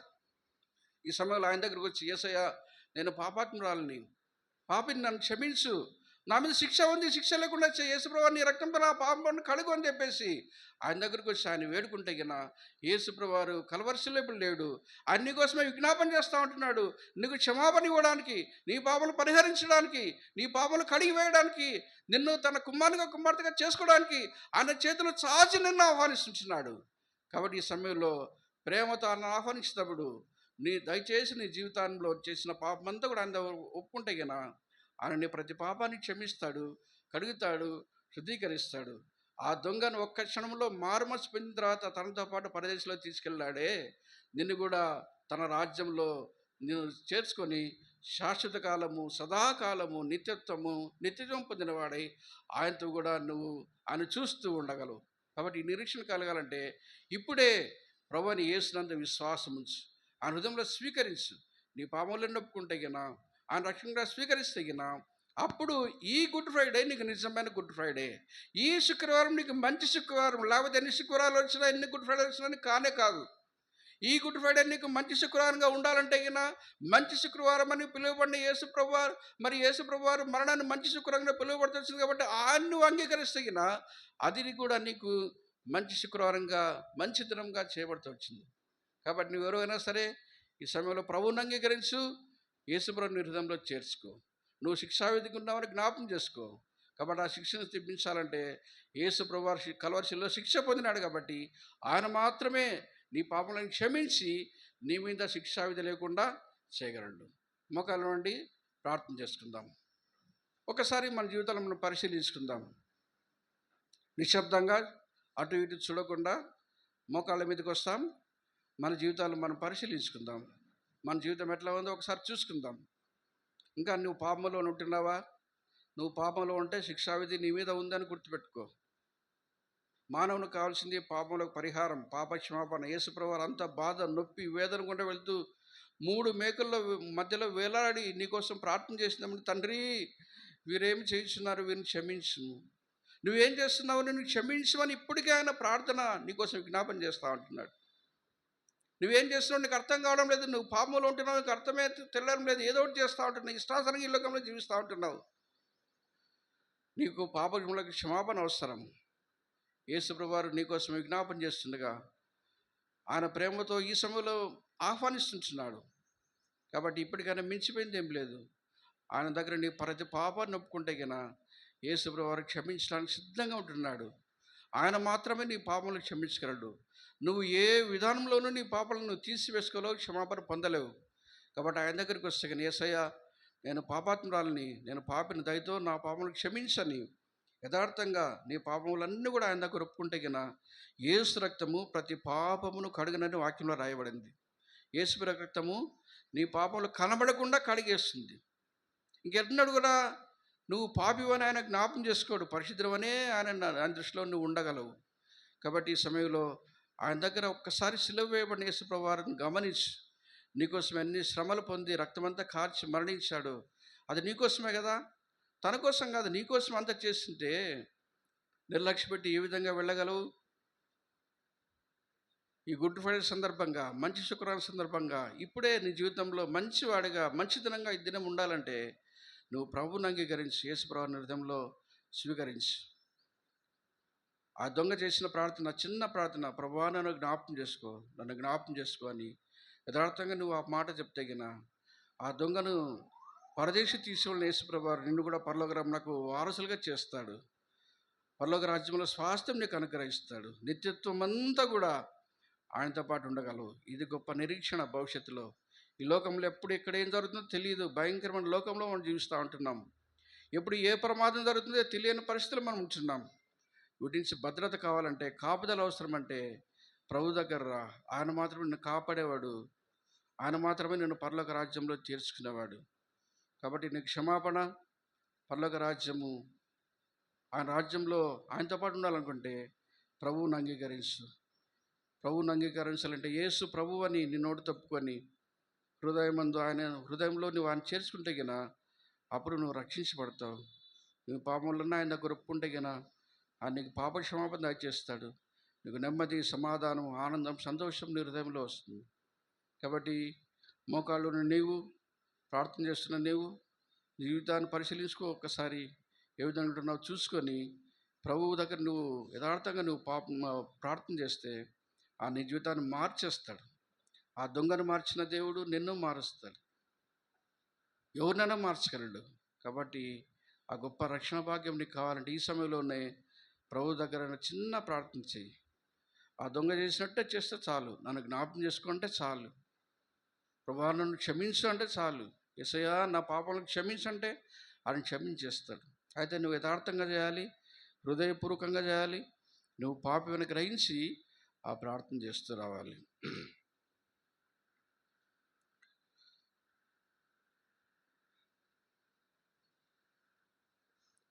ఎవరైతే ఇలాంటి ఉపదలు కలిగి ఉంటున్నారో, ఎవరైతే నేను కూడా ఈ ప్రార్థన చేస్తున్నా, నాకు పాప క్షమాపణ అవసరం, నేను కూడా యేసుప్రభు దగ్గర ఉండాలి, యేసుప్రభు వారు నా కోసం చనిపోయినాడు, నా నిమిత్తమే రక్తం కార్చినాడు, నా కోసం ప్రాణం పెట్టినాడు అని గ్రహించి ఈ ప్రార్థన ఎవరైనా చేస్తే గిన హృదయంలో ప్రభువుని స్వీకరించి ఉంటే గిన యథార్థంగా నీ జీవితంలో నువ్వు పాపములన్నీ ఒప్పుకుంటే గిన మేము కూడా నీకోసం ప్రార్థన చేయాలని ఆశిస్తూ ఉంటున్నాం. ఎవరైనా సరే ఒకసారి నీ తలకంటే చెయ్యి ఎత్తి చూపితే గిన మేము కూడా నీకోసం ప్రార్థన చేస్తాం. ఇది రోగం కోసం కాదు, వేరే విషయాల కోసం కాదు, కేవలము ఇది హృదయంలో ప్రభువును స్వీకరించడానికే. ఎవరైనా సరే, యవనస్తులైనా, ముందు వెనకాల, మధ్య వయసులో, ముసలి వాళ్ళు, వృద్ధాప్యంలో ఉన్న వాళ్ళు, ఎవరైనా సరే, ఎక్కడైనా సరే ఎవరైనా ఉంటే కన్నా ప్రార్థన చేస్తుంటే అందరు కళ్ళు మూసుకున్నారు, ఎవరు తెరవడం లేదు. నీ జీవితం నీది. నీ జీవితాన్ని ఎవరు బాగు చేయలేరు. నువ్వు బాగు చేసుకోలేవు, ఎవరు కూడా బాగు చేయలేరు. బాగు చేసేది ఒక దేవుడే, ప్రభువే. కాబట్టి ఆయనకు అప్పచెప్పుకుంటే కన్నా ఇది దినము శుభ శుక్రవారం మంచి దినంగా నీకు అవుతుంది. నువ్వెవరైనా సరే ముందైనా కానీ వెనకాలైనా కానీ ఎవరైనా సరే ఎక్కడైనా ఎవరైనా ఉంటే కన్నా మీరు చేసి చూపించండి, మీకోసమే ప్రార్థన చేస్తాం. బయట అయినా సరే, ఎక్కడైనా ఎవరైనా సరే. అమ్మా యేసుప్రభు వారు నీ ప్రతి పాపాన్ని క్షమించును గాక. అమ్మా యేసుప్రభు వారు నీ ప్రతి పాపాన్ని క్షమించును గాక. సహోదరులు కొంతమంది చేయొత్తా ఉంటున్నారు. మీకు ఒక పేపర్ ఇస్తారు, దయతో దాని మీద మీరు అడ్రస్ రాసి తిరిగి ఇవ్వండి. మీకు చదువు రాకపోతే కన్నా పక్కన చదువు వచ్చిన వాళ్ళతో మీ అడ్రస్, ఫోన్ నెంబర్ రాసి ఇక్కడ ఇస్తే మీకోసమే ప్రార్థన చేస్తారు. ఇంకా ఎవరైనా ఉంటే కన్నా దయతో ఇప్పుడే తీర్మానం చేసుకోండి, వాయిదా వేయద్దు. ఎప్పుడేం జరుగుతుందో మనకు తెలియదు. కాబట్టి ఇప్పుడే శిక్షావిధి నుంచి తొలగించబడాలంటే, బయటికి రావాలంటే, పాపక్షమాపణ అనుకరించాలంటే యేసుప్రభు వారు మాత్రమే అందుకని అంత శ్రమ పొందినాడు, తన ప్రాణం పెట్టినాడు. నువ్వు గుర్తుంచుకో, నువ్వెంత విలువైన దానివో, విలువైన వాడువో. నీకోసం ఒక ప్రాణం పెట్టినారంటే నీకెంత విలువ ఉందో ఒకసారి జ్ఞాపకం పెట్టుకో. ఆ విలువను పొందాలంటే ప్రభు దగ్గరికి రా. ఎవరైనా సరే ఎక్కడన్నా ముందు కానీ వెనకాల సహోదరుల వైపు, సహోదరుల వైపు ముగించిపోతుంటున్నాం. ఆ తీర్మానంలోకి వస్తే కింద దయతో మీ తలకంటే మీ చేయి చూపించండి. మరొకసారి అడుగుతూ ఉంటున్నాం. ఎవరైనా సరే ఎక్కడైనా సరే వాయిదా వేయకుండా, నిర్లక్ష్య పెట్టకుండా, ఇక నుంచి ప్రభు లేకుండా దయచేసి వెళ్ళవద్దు. ప్రభువును స్వీకరించి హృదయంలో చేర్చుకొని ప్రభువుతో పాటు బయటికి వెళ్తే దగ్గర చాలా ఆశీర్వాదం, మేలు. చివరిసారిగా అడుగుతుంటున్నాం. ఎవరైనా సరే ఎక్కడైనా సరే అలాంటి తీర్మానం, అలాంటి ప్రార్థన చేసింటే కన్నా మీ తలకంటే చెయ్యి బాగా కనబడేట్టు చూపించండి. మీ దగ్గరికి పేపర్ తీసుకుని వస్తాము, మెడ్రాస్ రాసి ఇవ్వండి.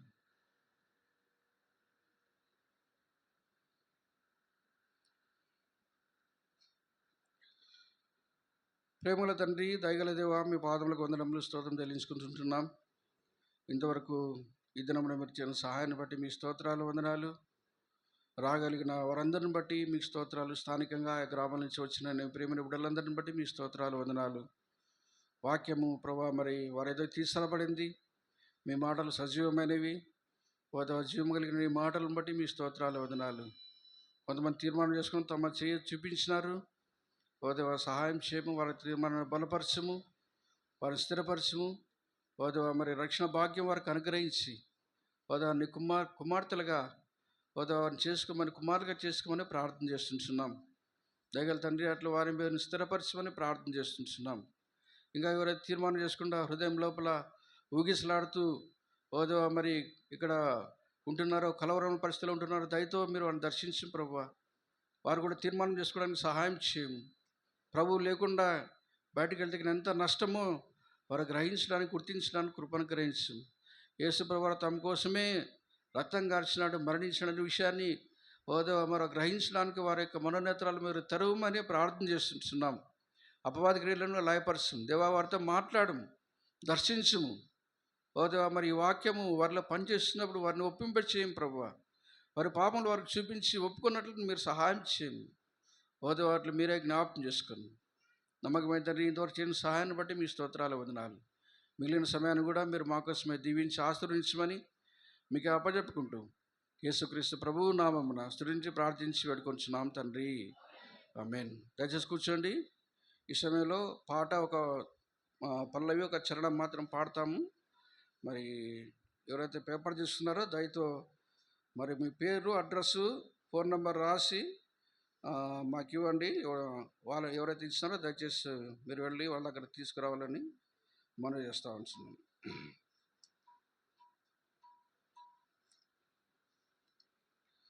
పల్లవి ఒక వచ్చిన మాత్రం పాడుకుందాం.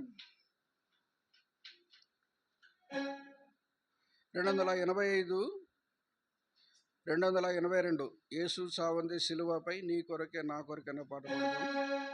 మొదటి 2 పల్లవి, మొదటి 2 వచనాలు లేదా 3 వచనాలు పాడుకుందాం. పల్లవి పాటంతా పాడుకుందామండి. ఆ సమయంలో మరి తీసుకున్న వాళ్ళు, తీర్మానం చేసుకున్న వాళ్ళు దయతో మీకు చదువు రాకపోతే కానీ పక్కన చదువు వచ్చిన వాళ్ళని అడగండి, వాళ్ళు రాసిస్తారు. 285, 282. యేసు చావందే సిలువపై నీ కొరకే నా కొరకే ఎంత గొప్ప శ్రమనొచ్చెను. నీ కొరకే నా కొరకే ఎంత గొప్ప శ్రమనొచ్చెను.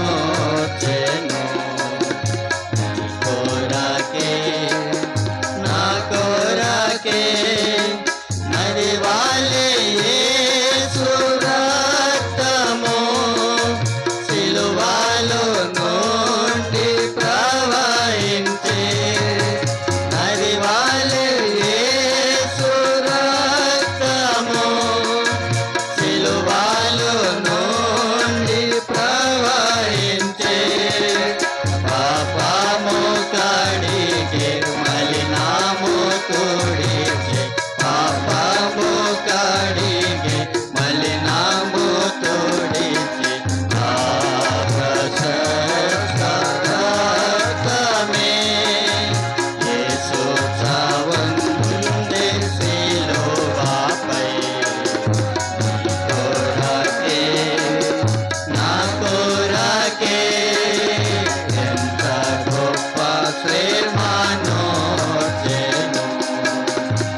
మీటింగ్ తర్వాత మరి అందరికీ మజ్జిగ ఇవ్వబడతాయి. దయచేసి మజ్జిగ తాగి వెళ్ళాలని మనం చేస్తూ ఉంటున్నాం. సాయంకాలము 6:30 గంటలకు సోదరుడు ఇస్సాకు మరియు సిస్టర్ శారా వారి గృహంలో స్త్రీలకు ఉన్నటువంటి సహోదరులు దయచేసి జ్ఞాపకం చేసుకొని స్త్రీల కూడికలో పాల్పొందాలని మనం చేస్తూ ఉంటున్నాం. ఆదివారము ఈరోజు గుడ్ ఫ్రైడే కాబట్టి ఆదివారం ఏమి ఉండాలండి? ఈస్టర్ కదా. రేపు ఆదివారం ఈస్టర్ కాబట్టి ఎవరింట్లో వాళ్ళు బాగా భోజనాలు చేసుకుంటారు కాబట్టి ఇక్కడ భోజనాలు ఉండవు మందిరంలో. కాబట్టి ఆదివారం భోజనాలు గ్రామాల నుంచి వచ్చే వాళ్ళకి మందిరంలో ఉండవు. మీ ఇంట్లోనే బాగా చక్కగా చేసుకొని ఇక్కడికి వచ్చి వాక్యం విని వెళ్ళి తినండి, బాగా మంచిది. సకాలంలో రండి. మరి టైంకి రావాలని మనం చేస్తూ ఉంటున్నాం. సాధ్యమైనంత వీలుగా తొందరగా మీటింగ్ ముగించడానికి ప్రయత్నం చేస్తాం. ఆదివారం కూడా మీటింగ్ అయిన తర్వాత మజ్జిగ ఉంటాయి, కేవలం మజ్జిగ మాత్రం ఇవ్వబడతాయి. దయచేసి జ్ఞాపకం పెట్టుకోండి. ఇప్పుడు కూడా మజ్జిగ ఉంటుంది, ఆదివారం మజ్జిగనే. Good Friday special, Easter special కూడా మజ్జిగే మందిరంలో. బ్రదర్ మణి, బ్రదర్ ప్రేమావతి కాలుకు ఆపరేషను.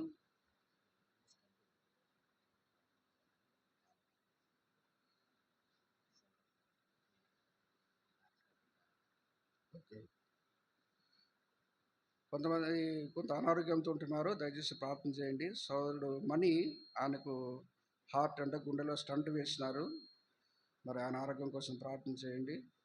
సహోదరి ప్రేమావతి కాలుకు ఆపరేషన్ జరిగింది. సహోదరి పద్మ, ఆమె కూడా చెయ్యి బాగాలేదు, మరి స్వస్థపరిచినట్లు ప్రార్థన చేయండి. బ్రదర్ చిన్న ఓబన్న, ఆయన కూడా ఆరోగ్యం బాగాలేదు, దయచేసి వీరి కోసము అందరూ కూడా ప్రార్థన చేయాలని ప్రేమతో మనవి చేస్తూ ఉంటున్నాం. ఆదివారం ఎన్ని గంటలకు బ్రదర్ మీటింగ్? 9:30గా? 9:30గా. దయచేసి ఈస్టర్ రోజు కాబట్టి తొందరగా రండి. కాబట్టి మళ్ళీ భోజనాలు ఇంట్లో చేసుకోవాలని అక్కడే ఉండేరు, మీరు పోయి చేసుకోవచ్చు. మరి ముందుగానే చేసుకోవాలంటే 9:30 అంత మందిరంలో కనబడడం అనేది చాలా ప్రాముఖ్యమైన విషయము. సకాలానికి రండి, తొందరగానే ముగించడానికి ప్రయత్నం చేస్తారు. తర్వాత కడప బేర్షెబాలో 24వ తేదీ నుంచి విబిఎస్ ఉంటుంది.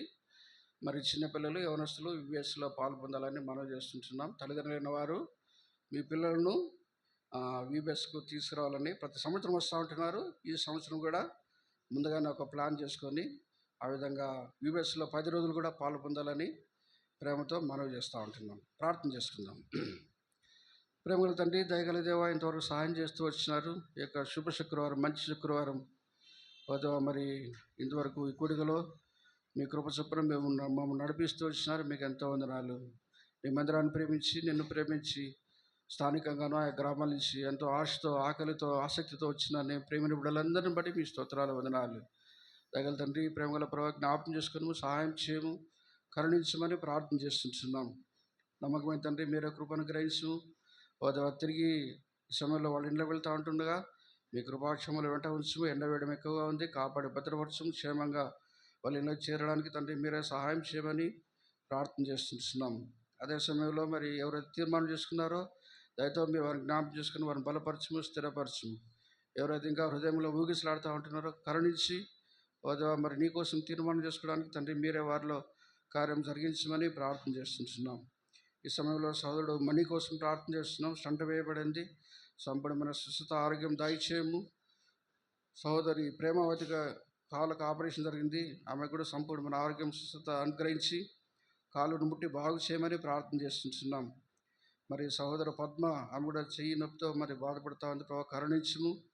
సోదరుడు చిన్న ఓపన్న, ఆయన కోసం కూడా ప్రార్థన చేస్తున్నాం. అనారోగ్యంతో ఉంటున్నాడు, కరుణించి బాగు చేయము, సంపూర్ణమైన స్వస్థత అనుగ్రహించమని ప్రార్థన చేస్తున్నాం. కడపలో కూడా మరి బేర్షెబా ప్రార్థనా మందిరంలో సోదరుడు మెల్కి మరి ఆయన కూడా మహిమలో తీసుకున్నారు. కుటుంబ సభ్యులను మీరు ఆదరించము, ధైర్యపరచము, ఓదార్చము. దుఃఖంలో ఉన్నారు, మీరే వారిని కరుణించమని ప్రార్థన చేస్తుంటున్నాం. సోదరుడు పోస్టర్ లేడన్న గారు కూడా మంచి ఆరోగ్యం దాయిచ్చారు. ఈ విధంగా ఈ దినమున లేని వారు, ఆసుపత్రిలో ఉన్న పెరిమిన బిడ్డలు మరి వారందరి కోసం ప్రార్థన చేస్తున్నాం. ప్రభావం మీరు కరుణించి సోదరుడు మొత్తయ్య గారు మరి క్షేమంగా మరి కృష్ణాపురం నుంచి మొదలుగా తిరిగి నడిపించము. మరి వార కుడికల్లో మీ హస్తం తోడుగా ఉంచము. ప్రభుదినం ఆదివారం ఉదయకాలం సంఘంగా మేము సమకూడి 9:30 గంటలకే మందిరానికి వచ్చి నిన్ను ఆరాధించి గణపరిచి పూజించడానికి మీరే సహాయం చేయమని ప్రార్థన చేస్తున్నాం. మరి ఇప్పుడు మీటింగ్ అయిన తర్వాత అందరికీ మజ్జిగ ఇస్తుండగా మజ్జిగను పవిత్రపరిచము, పరిశుద్ధపరిచము, దీవించి ఆశ్రయించము. సాయంకాలం ఈ దినం 6:30 గంటలకు సోదరుడు ఇస్సాకు, సోదరి షారా వారి గృహంలో స్త్రీల కూడిక ఉంది. సహోదరుల గృహానికి రావడానికి తండ్రి మీరే జ్ఞాపకం చేసుకోమని ప్రార్థన చేస్తున్నాం. మరి ఎంతో అయోగుడను నన్ను కూడా మీరు ఇక్కడ నడిపించి దినము నీ ప్రజలతో అనుకరించిన యొక్క సహవాసాన్ని బట్టి మీ స్తోత్రాల వందనాలు. మమ్మల్ని అందరూ కూడా మీరు అక్కడికి సిద్ధపరిచి సహాయతపరుచు మీకు అప్పచెప్పుకుంటూ సకల మహిమ ఘనత ప్రభావాలు మీకు చెల్లిస్తూ యేసుక్రీస్తు ప్రభు ప్రశస్తమైన నామమున స్తుతించి ప్రార్థించి వేడుకొంచున్నాము తండ్రి, ఆమేన్. మన ప్రభు అయిన యేసుక్రీస్తు కృప, తండ్రి అయిన దేవుని యొక్క ప్రేమ, పరిశుద్ధాత్మ యొక్క అన్యోన్య సహవాసం చేరి వచ్చిన మనకందరికీ ఎల్లప్పుడూ తోడైండును గాక, ఆమేన్. ప్రైజ్ ది లార్డ్ అందరికీ. Praise the lord.